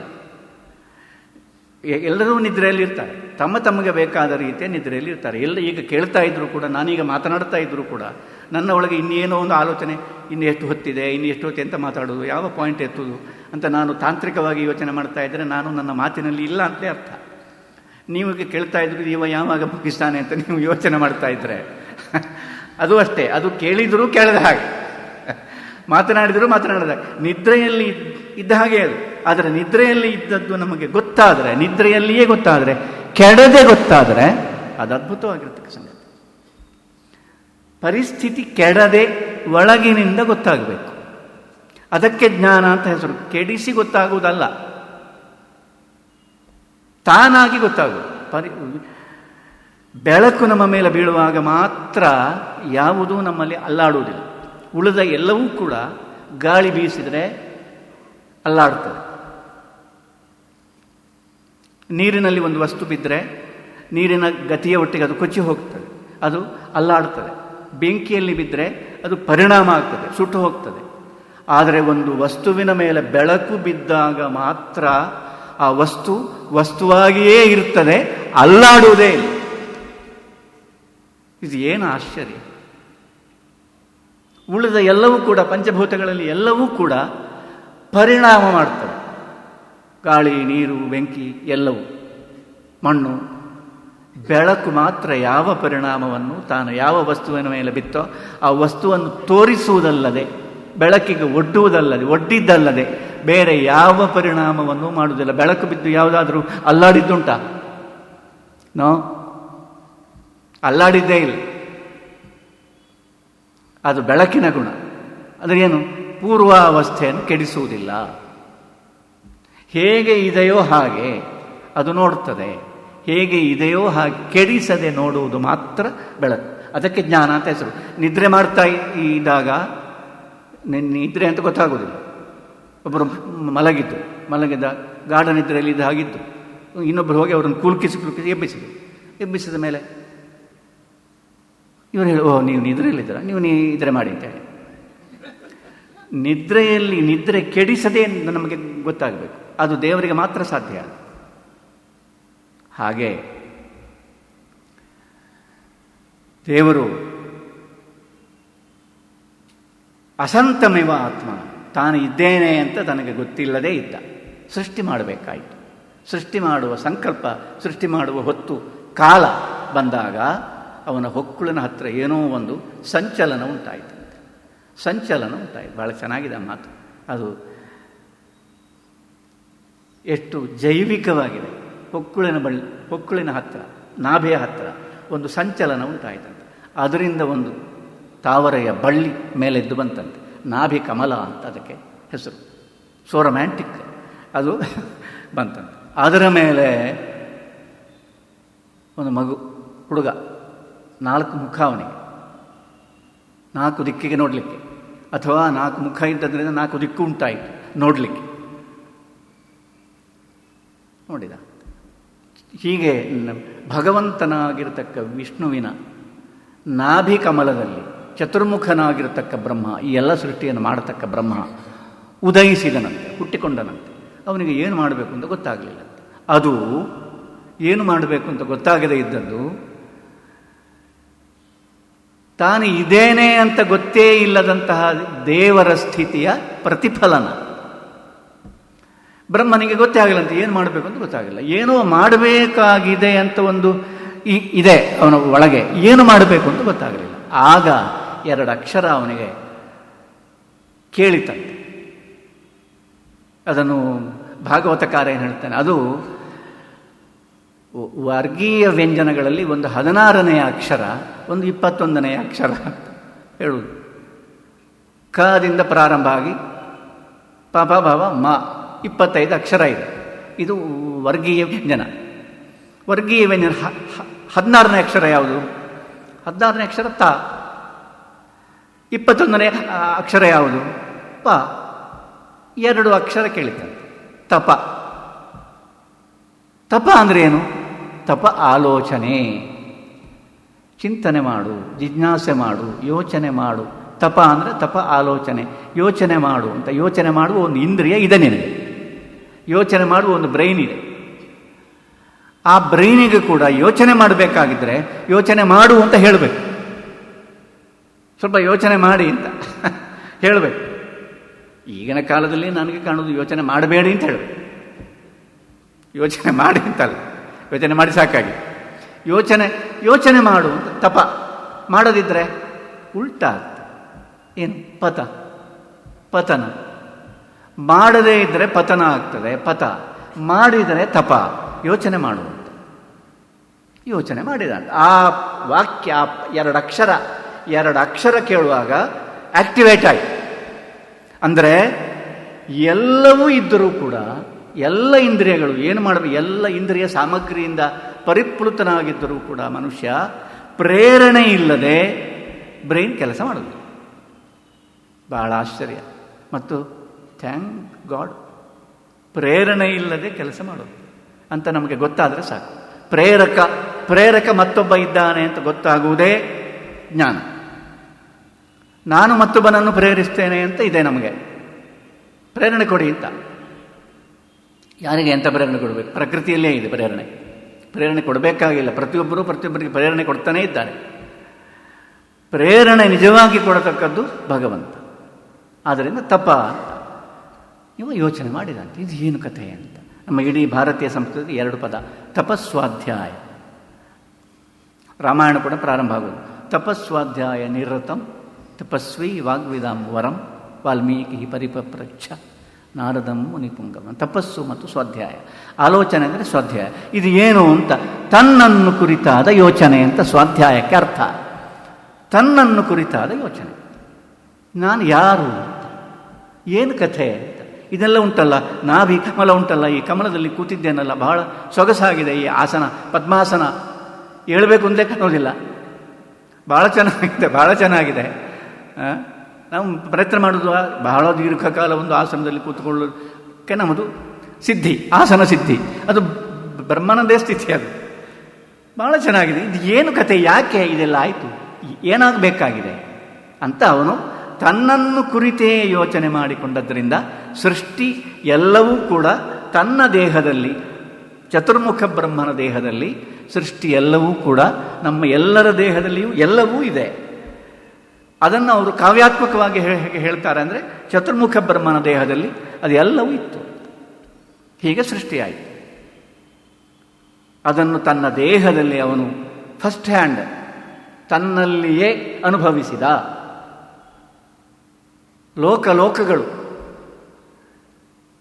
ಹೀಗೆ ಇದು ಗೊತ್ತಾಗುವಾಗ, ತಾನು ಇವನಿಂದ ಪ್ರೇರಿತನಾಗಿದ್ದೇನೆ ಅಂತ ಗೊತ್ತಾಗುವಾಗ ವೈಕುಂಠಕ್ಕೆ ಹೋದನಂತೆ ಬ್ರಹ್ಮದೇವ. ಆ ನಾಭಿ ಕಮಲವೇ ಮೆಲ್ಲ ಅಲ್ಲಿಗೆ ಹೋಯಿತು ಅಂತ ಅರ್ಥ.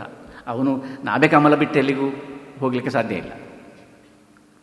ದೇವರು ಹೇಳಿದ, ದೇವರೊಂದು ಮಾತು ಹೇಳಿದ, ವಿಷ್ಣು ಒಂದು ಮಾತು ಹೇಳಿದ, ತಪೋಮೇ ಹೃದಯಂ ಸಾಕ್ಷಾತ್. ತಪಸ್ಸು ಅಂದರೆ ಅದು ನನ್ನ ಹೃದಯ. ನೀನು ಏನು ಯೋಚನೆ ಮಾಡ್ತಾ ಇದ್ದಿ, ಆ ಯೋಚನೆ ನನ್ನ ಹೃದಯ. ಬಹಳ ಬಹಳ ಅದ್ಭುತವಾಗಿರ್ತಕ್ಕ ಮಾತು. ನೀನು ಮಾಡ್ತಾ ಇರತಕ್ಕ ಯೋಚನೆ ನನ್ನ ಹೃದಯ. ನಿನ್ನ ಯೋಚನೆ ನನಗೆ ಹೃದಯ ಸ್ಪರ್ಶಿ ಅಂತ. ಕನ್ನಡದಲ್ಲಿ ಒಂದು ಗಾದೆ ಅಲ್ಲ, ಒಂದು ನುಡಿಕಟ್ಟನ್ನು ಕೇಳಿದೆ ನಾನು. ಏನಂದರೆ, ಎದೆ ಸೀಳಿದ್ರೆ 2 ಅಕ್ಷರ ಇಲ್ಲ. ಎದೆ ಸೀಳಿದ್ರೆ 2 ಅಕ್ಷರ ಇಲ್ಲ. ಭಾಗವತದ ಈ ಸಂದರ್ಭವನ್ನು ನಾನು ಅಧ್ಯಯನ ಮಾಡುವಾಗ ನನಗಿದು ನೆನಪಾಯಿತು. ತಲೆ ಮೇಲೆ ಕೈ ಇಟ್ಟು ಕೂತೆ. ಎದೆ ಸೀಳಿದ್ರೆ 2 ಅಕ್ಷರ ಇಲ್ಲ ಎನ್ನುವ ಕನ್ನಡದ ನುಡಿಕಟ್ಟು ಉಂಟಲ್ಲ, ಇದಕ್ಕೆ ಭಾಗವತದ ಒಂದು ಸಂದರ್ಭ ಎಷ್ಟು ಹತ್ತಿರದಲ್ಲಿದೆ.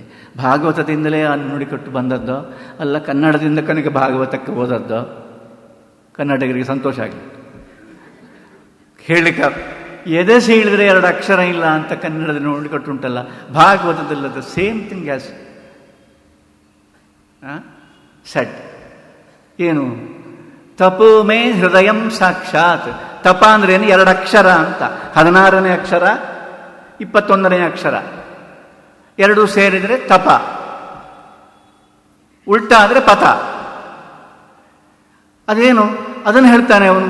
ದೇವರು ಏನು ಹೇಳ್ತಾನೆ ಅಂದರೆ, ತಪಸ್ಸು ಉಂಟಲ್ಲ, ಮೇ ಹೃದಯಂ ಸಾಕ್ಷಾತ್, ಅದು ನನ್ನ ಎದೆ, ಅದು ನನ್ನ ಹೃದಯ. ಈ 2 ಅಕ್ಷರ ಉಂಟಲ್ಲ, ಇದು ನನ್ನ ಹೃದಯ. ನೀನು ತನ್ನದು ಅಂತ ನೀನು ಏನು ಯೋಚನೆ ಮಾಡ್ತಾ ಇದ್ದಿ, ನಿನ್ನ ಹೃದಯ ಅಂದರೆ ಮನಸ್ಸು ಅಂತಲೂ ಅರ್ಥ, ಹೃದಯ ಅಂದರೆ ಮೆದುಳು ಅಂತಲೂ ಅರ್ಥ, ಹೃದಯ ಅಂದರೆ ಬುದ್ಧಿ. ಚಿತ್ತಂತು ಚೇತೋ ಹೃದಯಂ ಮಾನಸಂ ಮನಃ,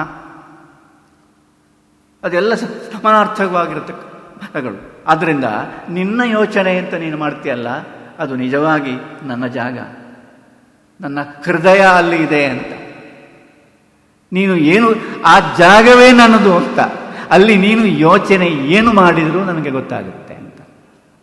ಏನು ನೀನು ಯೋಚನೆ ಮಾಡಿದರೂ ಅದು ನನ್ನನ್ನು ಕುರಿತೇ ನೀನು ಮಾಡಿದ ಯೋಚನೆಯಂತೆ ನನಗೆ ಭಾಸವ. ಈಶಾವಾಸ್ಯಮಿದಂ ಸರ್ವ. ಎಲ್ಲಿಯೂ ತಪ್ಪುವುದಿಲ್ಲ ನೋಡಿ. ಇಷ್ಟು ವಿಸ್ತಾರವಾಗಿ ಹಾಡಿರತಕ್ಕ ವಾಗ್ಮಯ ಉಂಟಲ್ಲ, ಎಲ್ಲಿಯೂ ತಪ್ಪುವುದಿಲ್ಲ. ಕೃಷ್ಣ ಭಗವದ್ಗೀತೆಯಲ್ಲಿ ಹೇಳಿದ್ದು, ಸರ್ವಸ್ಯ ಚಾಹಂ ಹೃದಯ ಸನ್ನಿವಿಷ್ಟ. ಎಲ್ಲರ ಹೃದಯದಲ್ಲಿಯೂ ಇದ್ದೇನೆ ಅಂತ. ಮೈಯಲ್ಲಿಂತಲ್ಲ, ಹೃದಯದಲ್ಲಿಯೂ ಇದ್ದೇನೆ, ಆಲೋಚನೆಯಲ್ಲಿ ಇದ್ದೇನೆ. ಬಹಳ ಆಶ್ಚರ್ಯ ಆಯಿತು ನನಗೆ. ನನ್ನ ಆಲೋಚನೆಯಲ್ಲಿ ನೀನಿದ್ದೆ, ನಿನ್ನ ಆಲೋಚನೆಯಲ್ಲಿ ನಾನಿದ್ದೇನೆ ಅಂತ ಅರ್ಥ. ನನ್ನ ಆಲೋಚನೆಯಲ್ಲಿ ನೀವು ಅವರ ಬಗ್ಗೆ ಏನು ಯೋಚನೆ ಮಾಡಲಿಲ್ಲ ಅಂತ ಹೇಳ್ತೇವಲ್ಲ, ನಾವಿಲ್ಲಿ ನಮ್ಮ ಎಷ್ಟೋ ಕೌಟುಂಬಿಕವಾಗಿರ್ತಕ್ಕ ಸಂದರ್ಭಗಳಲ್ಲಿ ಏನು ಹೇಳ್ತೇವೆ ಅಂದರೆ, ನೀವು ಅವರ ಬಗ್ಗೆ ಯೋಚನೆಯೇ ಮಾಡಲಿಲ್ಲ ಅಂತ. ಯೋಚನೆ ಮಾಡಿದರೆ ಸಾಕು, ಇನ್ನೊಬ್ಬರ ಬಗ್ಗೆ ಯೋಚನೆ ಮಾಡಿದರೆ ಸಾಕು. ನಾವು ನಮ್ಮ ಬಗೆಗೆ ನಮಗೆ ಯೋಚನೆ ಮಾಡಲಿಕ್ಕೆ ನಮಗೆ ಕಾಲ ಸಾಕಾಗುವುದಿಲ್ಲ. ಹಾಗಾಗಿ ಇನ್ನೊಬ್ಬರ ಬಗ್ಗೆ ಯೋಚನೆ ಮಾಡೋ ಅವರಿದ್ದಾರಲ್ಲ, ಇನ್ನೊಬ್ಬರ ಬಗ್ಗೆ ಯೋಚನೆ ಮಾಡಲಿಕ್ಕೆ ಇನ್ನೊಬ್ಬರೇ ಇದ್ದಾರಲ್ಲ, ನಾವು ಯಾಕೆ ಅಂತ ಇರುವುದು. ಹಾಗೆ ಅಲ್ಲವೇ ಅಲ್ಲ. ಏನು? ದೇವರು ಹೇಳುವುದು, ನೀನು ಮಾಡಿದ ಯೋಚನೆ ಉಂಟಲ್ಲ, ಅದು ನಾನು ಕುರಿತೇ ಆದ ಯೋಚನೆ ಅಂತ ನನಗೆ ಭಾಸವಾಗ್ತದೆ. ಅದು ನನ್ನ ಜಾಗ. ಸೊ ಹೀಗೆ ತಪಸ್ಸಿನಿಂದ ಮತ್ತು ಸ್ವಾಧ್ಯಾಯದಿಂದ ಈ ಇಡೀ ಸೃಷ್ಟಿಯಲ್ಲಿ ತಪಸ್ಸು ಮತ್ತು ಸ್ವಾಧ್ಯಾಯದ ರೂಪದಲ್ಲಿ ಭಗವಂತ ಓತಪ್ರೋತವಾಗಿದ್ದಾನೆ, ಇದರ ಒಟ್ಟಿಗೆ ಇದ್ದಾನೆ, ತಳಕು ಹಾಕಿಕೊಂಡಿದೆ. ನಾವು ಯೋಚಿಸಿದರೆ ಸಾಕು. ಅದು ನಮ್ಮ ಕುರಿತಾದ ಯೋಚನೆಯನ್ನೇ ನಾವು ನಿಷ್ಕಳಂಕವಾಗಿ ಮತ್ತು ನಿರ್ಭೀತಿಯಿಂದ ನಮಗೆ ಮಾಡುವುದಕ್ಕೆ ಸಾಧ್ಯವಾದರೆ ಅಲ್ಲಿ ದೇವರೇ ಇದ್ದಾನೆ. ಯಾಕೆಂದರೆ ದೇವರು ಆ ರೀತಿಯಲ್ಲಿ ಪ್ರೇರಣೆಯನ್ನು ಕೊಡ್ತಾನೆ. ನಮಗೆ ಗೊತ್ತಿಲ್ಲದೆ ನಮ್ಮ ಒಟ್ಟಿಗೆ ಸಹವರ್ತಿಯಾಗಿ ಒಡನಾಡಿಯಾಗಿ ನಮ್ಮ ಒಟ್ಟಿಗೆ ಒಡನಾಡುವ ಇಚ್ಛೆ ದೇವರಿಗೆ ಇದ್ದದ್ರಿಂದ ಆಯಿತು. ದೇವರಿಗೆ ಈ ಇಚ್ಛೆ ಇಲ್ಲದಿರ್ತದೆ, ನಮಗೆ ಈ ಇಚ್ಛೆಯೇ ಹುಟ್ಟುತ್ತಿರಲಿಲ್ಲ. ಏನಿದೆಲ್ಲ ಎನ್ನುವ ಪ್ರಶ್ನೆಯೇ ನಮಗೆ ಹುಟ್ಟುತ್ತಿರಲಿಲ್ಲ, ಹೇಳಿಯೂ ಹುಟ್ಟುವುದಿಲ್ಲ. ಏನಿದೆಲ್ಲ ಎನ್ನುವ ಪ್ರಶ್ನೆ ನಮಗೆ ಹುಟ್ಟಿದ್ದು ದೇವರಿಗೆ ಈ ಕನಸು ಬಿದ್ದದ್ರಿಂದ. ಬಹಳ ಆಶ್ಚರ್ಯ. ನಾವು ಇಲ್ಲಿ ಮಾಡ್ತಾ ಇರತಕ್ಕ ಎಲ್ಲ ಸಂಗತಿಗಳು ಕೂಡ ಇನ್ನೊಂದು ಸ್ತರದಲ್ಲಿ ಅಲ್ಲಿ ಆಗಲೇ ಅದು ಅಭಿನೀತವಾಗಿದೆ, ಇಲ್ಲಿ ಅದು ಪುನರಭಿನೀತವಾಗುವುದು. ಒಂದು ರೀತಿಯಲ್ಲಿ ನಾಟಕವೇ, ಬಹಳ ಗಂಭೀರವಾಗಿರ್ತಕ್ಕ ಅರ್ಥದಲ್ಲಿ ಇದನ್ನೆಲ್ಲ ಬಿಡಿಸಿಕೊಂಡು ಬರ್ತಾನೆ. ಇದನ್ನೆಲ್ಲ ಹೇಳುವುದಕ್ಕೆ ಹೊರಡ್ತಾನೆ. ಆದರೆ ಆಶ್ಚರ್ಯ ಅಂದರೆ ಕಾಲದ ಪ್ರವಾಹ ಹೋಗ್ತಾ ಇದ್ದಂತೆ, ಮುಂದಕ್ಕೆ ಹೋಗ್ತಾ ಇದ್ದಂತೆ ಊನ ಆಗುತ್ತಾ ಹೋಗ್ತದೆ ಅಂತ, ಕಡಿಮೆ ಆಗ್ತಾ ಹೋಗ್ತದೆ ಅಂತ. ಕಾಲದ ಕುರಿತು ಭಾಗವತಕ್ಕೆ ಬಹಳ ಕಾಳಜಿ ಇದೆ.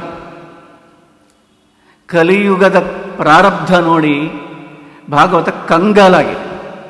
ಪ್ರಥಮ ಸ್ಕಂದದಲ್ಲಿದೆ, ಆಮೇಲೆ ದ್ವಾದಶ ಸ್ಕಂದದಲ್ಲಿ ಭಾಗವತದ ಕೊನೆಯ ಸ್ಕಂದದಲ್ಲಿ ಇರುವುದು ಕಲಿಯುಗದ ಕಥೆ. ಒಂದೂವರೆ ಎಷ್ಟು ಲೆಕ್ಕಾಚಾರ ಹಾಕಿದ್ರು, ಐತಿಹಾಸಿಕವಾಗಿ ಎಷ್ಟು ಲೆಕ್ಕಾಚಾರ ಹಾಕಿದ್ರು, 1,500-2,000 ವರ್ಷಗಳ ಹಿಂದೆ ಭಾಗವತ ಗ್ರಂಥ ರಚನೆಯಾದದ್ದು. ಶಂಕರಾಚಾರ್ಯರ ಗುರುಗಳಾದ ಗೌಡಪಾದರ ಗ್ರಂಥದಲ್ಲಿ ಭಾಗವತದ ಶ್ಲೋಕದ ಉಲ್ಲೇಖ ಇದೆ. ಸೊ ಅಷ್ಟು ಪ್ರಾಚೀನ ಎನ್ನುವುದರಲ್ಲಿ ವಾದವೇ ಇಲ್ಲ, ಆಯ್ತಲ್ಲ. ಅಷ್ಟು ಪ್ರಾಚೀನವಾಗಿರ್ತಕ್ಕ ಗ್ರಂಥ ಅದು ಕಲಿಯುಗದಲ್ಲಿ ನಮ್ಮ ಈಗಿನ ಪಾಡನ್ನು ಕಣ್ಣಿಗೆ ಕಟ್ಟಿದಾಗ ಹೇಳ್ತದಲ್ಲ, ಅವ್ರಿಗೆ ಏನಾಗಿದೆ? ಕಣ್ಣಿಗೆ ಕಟ್ಟಿದಾಗ ಹೇಳ್ತಾರೆ, ವಿತ್ತಮಯವ ಕಲವು ನೃಣಾಂ ಧರ್ಮಾಚಾರ ಗುಣೋದಯ. ಕಲಿಯುಗದಲ್ಲಿ ಏನು ಅಂದರೆ ದುಡ್ಡು ಎನ್ನುವುದು ಎಲ್ಲದಕ್ಕೂ ಎಲ್ಲ ಲೋಪಗಳನ್ನು ಹೊಡೆದು ಹಾಕುವ ಒಂದು ಅದ್ಭುತವಾಗಿರತಕ್ಕ ಸಾಮಗ್ರಿ. ಅದೇನು ಶಾಸ್ತ್ರದಲ್ಲಿ ಇರುವುದು ದೈವದ ಕರುಣೆ ಇದ್ದರೆ, ದೈವಾನುಗ್ರಹ ಇದ್ದರೆ ಎಲ್ಲ ಅರಕೆಗಳು ಪೂರ್ಣಗೊಳ್ಳುತ್ತದೆ ಅಂತ. ಅರೆ ದೇವರ ಜಾಗದಲ್ಲಿ ದುಡ್ಡು ಬಂದು ಕೂತಿದೆ ಇಲ್ಲಿ ಕಲಿಯುಗದಲ್ಲಿ ಅಂತ ಭಾಗವತವೇ ಹೇಳುತ್ತದೆ. ಅಂದರೆ ಕಾಲದ ಕುರಿತು ಭಾಗವತಕ್ಕೆ ಬಹಳ ಕಾಳಜಿ. ಸೂತ ಪುರಾಣಿಕನಲ್ಲಿ ಭಾಗವತವನ್ನು 3ನೇ ಬಾರಿ ಹೇಳಿದಂತಹ ಸೂತ ಪುರಾಣಿಕನಲ್ಲಿ ಶೌನಕರು ಹೇಳ್ತಾ ಇರುವುದು, ಕಲಿಯುಗದ ಜನರನ್ನು ಕಂಡು ತಲೆಬಿಸಿಯಾಗಿದೆ ನಮಗೆ. ಯಾಕೆಂದರೆ ಕಲವು ಅಲ್ಪಾಯುಷಃ ಸಭ್ಯಾಹ. ಕಲಿಯುಗದಲ್ಲಿ ಮನುಷ್ಯರಿಗೆ ಆಯುಷ್ಯ ಕಮ್ಮಿ, ಸದ್ಯ ಆಯುಷ್ಯ ಕಡಿಮೆ. ಸುಮಂದಮತೆಯ, ಹೇಳಿದರೆ ಅರ್ಥ ಆಗುವುದಿಲ್ಲ, ಅರ್ಥ ಆಗುವಾಗ ಹೇಳುವವರೂ ಇಲ್ಲ. ಇನ್ನೇನು ಕತೆ? ಏನಪ್ಪ ಇವರಿಗೆ ಒಂದು ಬೇಕಲ್ಲ, ಒಂದು ಊರುಗೋಲು ಬೇಕಲ್ಲ. ನಾವು ಕೇಳಿದ್ದೇವೆ ಏನು ಅಂದರೆ, ಕೃಷ್ಣ 36 ವರ್ಷಗಳ ಕಾಲ ಕಾಲಿಡದ ಹಾಗೆ ತಡೆದಿದ್ದ ಅಂತ. ಮಹಾಭಾರತ ಯುದ್ಧ ಮುಗಿದ ದಿವಸವೇ, 18 ದಿವಸಗಳ ಯುದ್ಧ ಮುಗಿದು ಕೊನೆಯಾದ ದಿವಸವೇ ಕಲಿಯುಗದ ಪ್ರಾರಂಭ ಅಂತ ಒಂದು ಮಾತಿದೆ. ಆವತ್ತೇ ಕಲಿಯುಗ ಪ್ರಾರಂಭ ಆಯಿತು ಅಂತ. ಮಹಾಭಾರತ ಯುದ್ಧ ಕೊನೆಯಾದ ಮೇಲೆ ಮಹಾಭಾರತದಲ್ಲಿ 18ನೆಯ 10 ಪರ್ವ ಆದ ಮೇಲೆ ಮತ್ತಿನ ಪರ್ವ, ಮತ್ತೆ ಮೊದಲನೆಯ ಪರ್ವ ಪ್ರಾರಂಭವಾದದ್ದು ಯಾವುದು ಗೊತ್ತುಂಟ? 11ನೆಯ ಪರ್ವ ಸ್ತ್ರೀ ಪರ್ವ. ಸ್ತ್ರೀ ಪರ್ವ ಅಂದರೆ ಯುದ್ಧದಲ್ಲಿ ಸತ್ತಂತಹ ಮಹಾಯೋಧರುಗಳ ಹೆಂಡಂದಿರು, ಅವರ ತಾಯಂದಿರು, ಅವರ ಬಂಧುಗಳು ಬಂದವರು ಒಂದು ರೋದನ ಮಾಡುತ್ತಾರೆ, ಅಳು ಅಳು ಅಳು. ಅದು ಕಲಿಯುಗದ ಪ್ರಾರಂಭ. ಸ್ತ್ರೀಯರ ಗೋಳು. ಗಂಡಸರು ಸತ್ತೇ ಹೋಗಿದ್ದಾರೆ, ಗೋಳಾಡಲಿಕ್ಕೆ ಮಾತ್ರ 4 ಜನ ಇದರಲ್ಲದೆ 2 ಸತ್ತು ಹೋಗಿದ್ದಾರೆ. ಹೆಂಗಸರು ಸಾಯದೆ ಉಳಿದವರು ಇವರಿಗೆ ಗೋಳು ಕಟ್ಟಿಟ್ಟದ್ದು ಸ್ತ್ರೀ ಪರ್ವದಿಂದ ಪ್ರಾರಂಭ ಆಗುವುದು. ಆಮೇಲೆ ಅಂದರೆ ಕಲಿಯುಗಕ್ಕೆ ಏನು, ಕಲಿಯುಗದ ಪ್ರಾರಂಭ ಹೇಗೆ, ಇದನ್ನು ಕೃಷ್ಣ ತಡೆದಿದ್ದ. ಕೃಷ್ಣ ಇದ್ದ. ಮಹಾಭಾರತ ಯುದ್ಧ ಮುಗಿದು 36 ವರ್ಷ ಕೃಷ್ಣ ಇದ್ದ. ಪಾಂಡವರು ಇದ್ದು 106 ವರ್ಷವೋ ಏನೋ ಕೃಷ್ಣ ಇದ್ದ. ಕೃಷ್ಣನಿಗೆ 106 ವರ್ಷ ಅಂತ ಕಲ್ಪನೆ ಮಾಡಲಿಕ್ಕೆ ಆಗೋದು. ಮತ್ತೆ 0 ತೆಗಿಲೇಬೇಕು. 16 ವರ್ಷ ಅಲ್ಲದೆ ನನಗೆ ಕಲ್ಪನೆ ಮಾಡಲಿಕ್ಕೆ ಆಗೋದಿಲ್ಲ ಕೃಷ್ಣನ. ಹೀಗೆ ಕೃಷ್ಣ ಕಲಿಯನ್ನು ತಡೆಯಬಲ್ಲವ, ಕಾಲದ ಪ್ರಭಾವವನ್ನು ಕುಗ್ಗಿಸಬಲ್ಲವ, ತಗ್ಗಿಸಬಲ್ಲವ. ಆದುದರಿಂದ ಕಲಿಯುಗದ ಬಗೆಗಿನ, ಜನರ ಬಗೆಗಿನ ಕಾಳಜಿ ಇದ್ದದ್ರಿಂದ ನಾವು ನಿನ್ನಲ್ಲಿ ಕೇಳಿಕೊಳ್ತಾ ಇರುವುದು ಏನು ಅಂದರೆ, ಕೃಷ್ಣನ ಕಥೆ ಹೇಳು. ಅದು ಕಲಿಯುಗಕ್ಕೆ, ಕಲಿಯನ್ನು ತಡೆದವನಾದದ್ರಿಂದ ಕೃಷ್ಣನ ಕಥೆ ಕಲಿಯುಗಕ್ಕೆ ತಾರಕ. ಹಾಗೆ ಕೃಷ್ಣನ ಕಥೆಯನ್ನು ಅವನು ಹೇಳುವುದು. ಹಾಗೆ ಇವರಿಗೆ ಕಲಿಯುಗದ ಕಾಳಜಿ ಅಂದರೆ ಎಲ್ಲ ಇಲ್ಲಿ ಊನವಾಗಿದೆ. ಕಾಲದ ಗುಣ ಏನು ಅಂದರೆ, ಕೃತಯುಗದಲ್ಲಿ 4 ಕಾಲಿನಲ್ಲಿ ಇತ್ತಂತೆ ಧರ್ಮ, ಚತುಷ್ಪಾತ್ 4 ಕಾಲಿನಲ್ಲಿ ಇತ್ತಂತೆ. ಬೇಂದ್ರೆಯವರು ಒಂದು ಕಡೆ ಹೇಳ್ತಾರೆ, ಅಲ್ಲಿ ಎಲ್ಲರಿಗೂ 4 ಕೈಗಳು ಅಂತ. ಕೃತಯುಗ 4 ಕಾಲಿನಲ್ಲಿತ್ತಂತೆ. ಕಾಲ ಕಳೆದು ಹೋಯಿತು, ಕೃತಯುಗ ಹೋಯಿತು, ತ್ರೇತಾ ಬಂತು. ಅದರ ಅರ್ಥವೇ ಹಾಗೆ 3 ಅಂತ. ಅಂದರೆ ಏನು, 1 ಕಾಲು ಹೋಯಿತು, 3 ಕಾಲು. 3 ಕಾಲಿನಲ್ಲಿ ಆದರೂ ಒಂದು ನಮನ ನಿಲ್ಲಿಕ್ಕಾಗ್ತದೆ. 3 ಕಾಲು. ತ್ರೇತಾ ಹೋಯಿತು, ದ್ವಾಪರ ಬಂತು. ಅದರ ಅರ್ಥವೂ ಹಾಗೆ 2 ಅಂತ ಹೇಳಿದ್ರೆ ತುಂಬ ಅರ್ಥ ಇದೆ, ಬಹಳ ಅರ್ಥ ಇದೆ. 2 ಅಂದರೆ ದ್ರೋಹ ಅಂತ ಅರ್ಥ. ಈ 2 ಎಣಿಸು. ಆಮೇಲೆ 2 ಅಂತ ಹೇಳಿದ್ರೆ ಸಂದೇಹ ಅಂತ ಅರ್ಥ. ಹೌದೋ ಅದೋ ಇದೋ ಅಂತ ಯಾವುದು ಅಂತ ಗೊತ್ತಾಗೋದಿಲ್ಲ. ಇದೆಲ್ಲ ದ್ವಾಪರದ ಗುಣ, ಇದೆಲ್ಲ ನಿಜವಾಗಿ ಕಲಿಯುಗದ ಗುಣ. ಅದನ್ನು ದ್ವಾಪರ ಅಂತ ಹೇಳಿದ್ದಷ್ಟೇ. ದ್ವಾಪರ ಕಲಿಯುಗ ಹೆಚ್ಚು ವ್ಯತ್ಯಾಸ ನನಗಂತೂ ಕಾಣೋದಿಲ್ಲ. ಕಲಿಯುಗ ಕೆಲವು ಸರ್ತಿ ನೋಡೋದು ಸ್ವಲ್ಪ ವಾಸಿ ಅಂತ ಕಾಣ್ತದೆ. ದ್ವಾಪರ ಉಂಟಲ್ಲ, ದ್ವಾಪರದಲ್ಲಿ 2 ಕಾಲು. ಕಲಿಯುಗಕ್ಕೆ ಬರುವಾಗ 1 ಕಾಲು, 2 ಅಲ್ಲಿ 1 ಕಾಲು. ಕೆಲವರಿದ್ದಾರೆ ಇದನ್ನು ಅರ್ಥ ಹೇಗೆ ಮಾಡಿಕೊಳ್ತಾರೆ, ಕಲಿಯುಗದಲ್ಲಿ ಧರ್ಮ 1 ಕಾಲಲ್ಲಿ ಇದೆ ಅಂತ ಒಬ್ಬರು 1 ಕಾಲಲ್ಲಿ ನಿಂತು ತಪಸ್ಸು ಮಾಡಿಕೊಳ್ರಂತೆ. ಮಹಾಭಾರತದಲ್ಲಿ ವ್ಯಾಸರು ನನ್ನ ಕೈ ಎತ್ತಿ ಹೇಳ್ತಾ ಇದ್ದೇನೆ ಅಂತ ಎನ್ನುವ ವಾಕ್ಯ ನೋಡಿಕೊಂಡು ಒಬ್ಬರು ಕೈ ಎತ್ತಿಕೊಂಡೇ ತಪಸ್ಸು ಮಾಡಿದ್ದಾರಂತೆ. ಯಾವ ರೀತಿಯಲ್ಲಿ ಯಾರು ಏನು ಮಾಡಿದರು ಹೇಳಿ, ಯಾರಿಗೆ ಯಾವ ರೀತಿ ಪ್ರೇರಣೆ ಆಗ್ತದೋ ಭಗವಂತವಲ್ಲ. 1 ಕಾಲು. ಕಲಿಯುಗದಲ್ಲಿ ಧರ್ಮ 1 ಕಾಲಿನಲ್ಲಿ, 1 ಕಾಲಿನ ಇದೆಯಲ್ಲ. ಧರ್ಮ 4 ಯಾವುದು? ಸತ್ಯಂ, ತಪಃ, ಶೌಚಂ, ದಯಾ, ಸತ್ಯಂ. ತಪಸ್ಸು, ಶೌಚ, ದಯೆ ಮತ್ತು ಸತ್ಯ ಎನ್ನುವುದು 4 ಧರ್ಮದ 4 ಮುಖ. ಅದರಲ್ಲಿ ಕಲಿಯುಗಕ್ಕೆ ಬರುವಾಗ ಪರಮಾಶ್ಚರ್ಯ, ಉಳಿದದ್ದು ಯಾವುದು ಅಂದರೆ ಸತ್ಯ ಮಾತ್ರ ಅಂತ. ಅದ್ಭುತ. ಏನು ಸತ್ಯ ಕಲಿಯುಗದಲ್ಲಿ ಉಂಟಲ್ಲ. ದ್ವಾಪರದಲ್ಲಿ 1 ಹೋಯಿತು, ಯಾವುದು? ದಯ ಹೋಯಿತು. ತ್ರೇತಾದಲ್ಲಿ ಮತ್ತೊಂದು ಹೋಯಿತು, ಯಾವುದು? ಹೋಗಿತ್ತು, ಅದು ಯಾವುದು? ಶೌಚ. ಕೃತಯುಗದಲ್ಲಿ ಬರುವಾಗ ತಪಸ್ಸು ಹೋಯಿತು. ತಪಸ್ಸು, ಶೌಚ, ದಯೆ ಎನ್ನುವುದು ಹೋಯಿತು. ಸತ್ಯ ಉಳಿಯಿತು. ಸತ್ಯಕ್ಕೆ ಹೋಗಲಿಕ್ಕೆ ಸಾಧ್ಯ ಇಲ್ಲ. ಸತ್ಯ ಅಡಗಬೇಕಷ್ಟೆ. ಸತ್ಯ ಅಡಗಿತ್ತು, ಊನಾಯಿತು. ಆದರೆ 4 ಕಾಲಿದ್ದತೆ ಊನಾಯಿತು.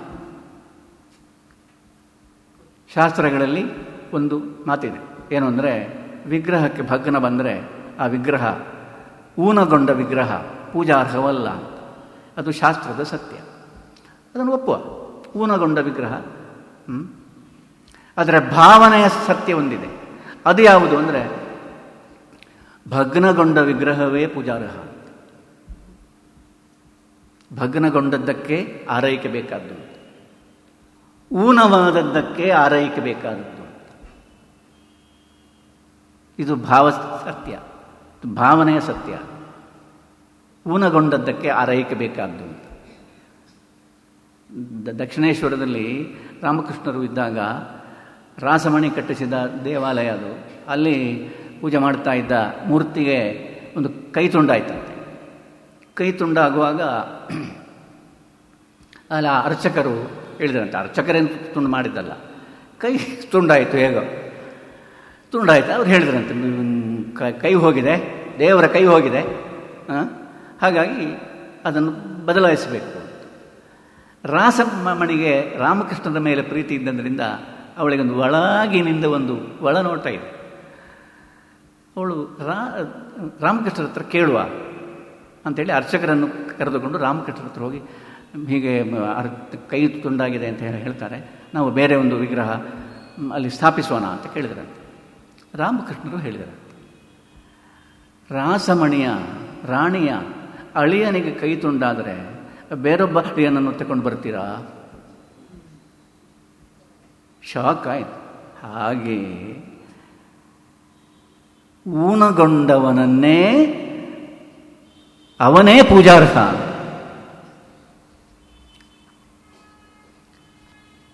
ಅದ್ಭುತವಾಗಿರತಕ್ಕ ಸಂಗತಿ. 4 ಕಾಲಿನಲ್ಲಿ ಇತ್ತು ಧರ್ಮ, 3 ಭಾಗ ಊನ ಆಯಿತು. ಈಗ 1/4 ಒಂದು ಉಳಿದಿದೆ. ಗೊತ್ತಾಯ್ತಲ್ಲ. ಈ ಕಾಲದಲ್ಲಿ, ಕಲಿಯುಗದಲ್ಲಿ ಭಗ್ನ ವಿಗ್ರಹವೇ ಪೂಜಾರ್ಹ. ಭಗ್ನ ವಿಗ್ರಹ ಅಂದರೆ ವಿಗ್ರಹವನ್ನು ಭಗ್ನ ಮಾಡಿ ಮತ್ತು ಅದನ್ನು ಪೂಜಿಸಬೇಕು ಅಂತಲ್ಲ. ಭಗ್ನ ವಿಗ್ರಹ ಅಂದರೆ ಸತ್ಯ ಎನ್ನುವುದು ಈ 4 ಉಂಟಲ್ಲ, ಧರ್ಮದ 4 ಮುಖಗಳಲ್ಲಿ 3 ಮುಖ ಹೋಗಿದೆ, ಊನಗೊಂಡಿದೆ. ಇದು ಪೂಜಾರ್ಹ. ಇದು ಪೂಜಾರ್ಹ ಅಂತಂದರೆ ಈ ಶಾಸ್ತ್ರ, ಆಗಮಶಾಸ್ತ್ರ ಹೇಳುವಂಥ ಒಂದು ಸತ್ಯಕ್ಕೂ ಭಾವನೆ ನಾವು ಭಾವಿಸಿ ನಮ್ಮ ಮನಸ್ಸು ಹೃದಯ ಹೇಳತಕ್ಕ ಸತ್ಯಕ್ಕೂ ಬಹಳ ವ್ಯತ್ಯಾಸ ಇರ್ತದೆ. ಭಾವಸತ್ಯ ಬಹಳ ಮುಖ್ಯ. ಭಾವಸತ್ಯವನ್ನು ಭಾಗವತ ಎತ್ತಿ ಹೇಳುತ್ತೆ. ಅದು ಬೇರೆ ಶಾಸ್ತ್ರಗಳ ಸತ್ಯವನ್ನು ಹೇಳುವುದಕ್ಕಿಂತ ಹೆಚ್ಚಿಗೆ ಮನುಷ್ಯನ ಭಾವಸತ್ಯ ಉಂಟಲ್ಲ, ಯಾವುದು ಊನಗೊಂಡಿದೆ ಅದನ್ನು ಆರೈಕೆ ಮಾಡಬೇಕು. ಕಾಲ ಎಲ್ಲವನ್ನು ಕೆಡಿಸ್ತಾ ಹೋಗ್ತದೆ, ಅದು ಕಾಲದ ಒಂದು ಸ್ವಭಾವ. ಎಲ್ಲವನ್ನು ಊನಗೊಳಿಸ್ತಾ ಹೋಗ್ತದೆ. ಕಾಲದ ಬಗೆಗೆ ನಮಗೆ ಕಾಳಜಿ ಇದೆ. ಆ ಕಾಲದ ಬಗೆಗಿನ ಕಾಳಜಿಯ ಅರ್ಥ ಏನು ಅಂದರೆ, ಯಾವುದು ಊನವಾಗಿದೆಯೋ ಅದನ್ನು ಆರೈಕೆ ಮಾಡಬೇಕು ಅಂತ. ಧರ್ಮವನ್ನು ಹಾಗೆ ಆರೈಕೆ ಮಾಡಬೇಕಾಗಿದೆ. ಜೀವನ ಎನ್ನುವುದು ಸಾವು ಎನ್ನುವ ಸತ್ಯದ ವಾಸ್ತವವನ್ನು ಅನುಭವಿಸುವುದಕ್ಕೆ ಶಕ್ತಿ ಸಾಲದೆ, ಅದನ್ನು ಧಾರಣ ಮಾಡಿಕೊಳ್ಳುವುದಕ್ಕೆ ಶಕ್ತಿ ಸಾಲದೆ ಇದು ಊನಗೊಂಡಿದೆ.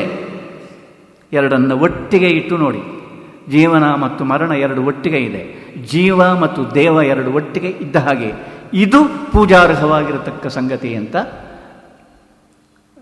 ಶುಕಾಚಾರ್ಯ ಪರೀಕ್ಷಿತ ರಾಜನಿಗೆ ಮುಂದಿನ 7 ದಿವಸಗಳ ಕಾಲ ಅದ್ಭುತವಾಗಿ ಮನುಷ್ಯನ ಕಥೆಯ ಒಟ್ಟಿಗೆ ತನಗೆ ಗೊತ್ತಿದ್ದೋ ಗೊತ್ತಿಲ್ಲದೆಯೋ ದೇವರ ಕಥೆ ಮಿಳಿತಗೊಂಡಿದೆ ಎನ್ನುವ ಸತ್ಯವನ್ನು ಸಾಕ್ಷಾತ್ಕಾರ ಮಾಡಿ ತೋರಿಸ್ತಾರೆ.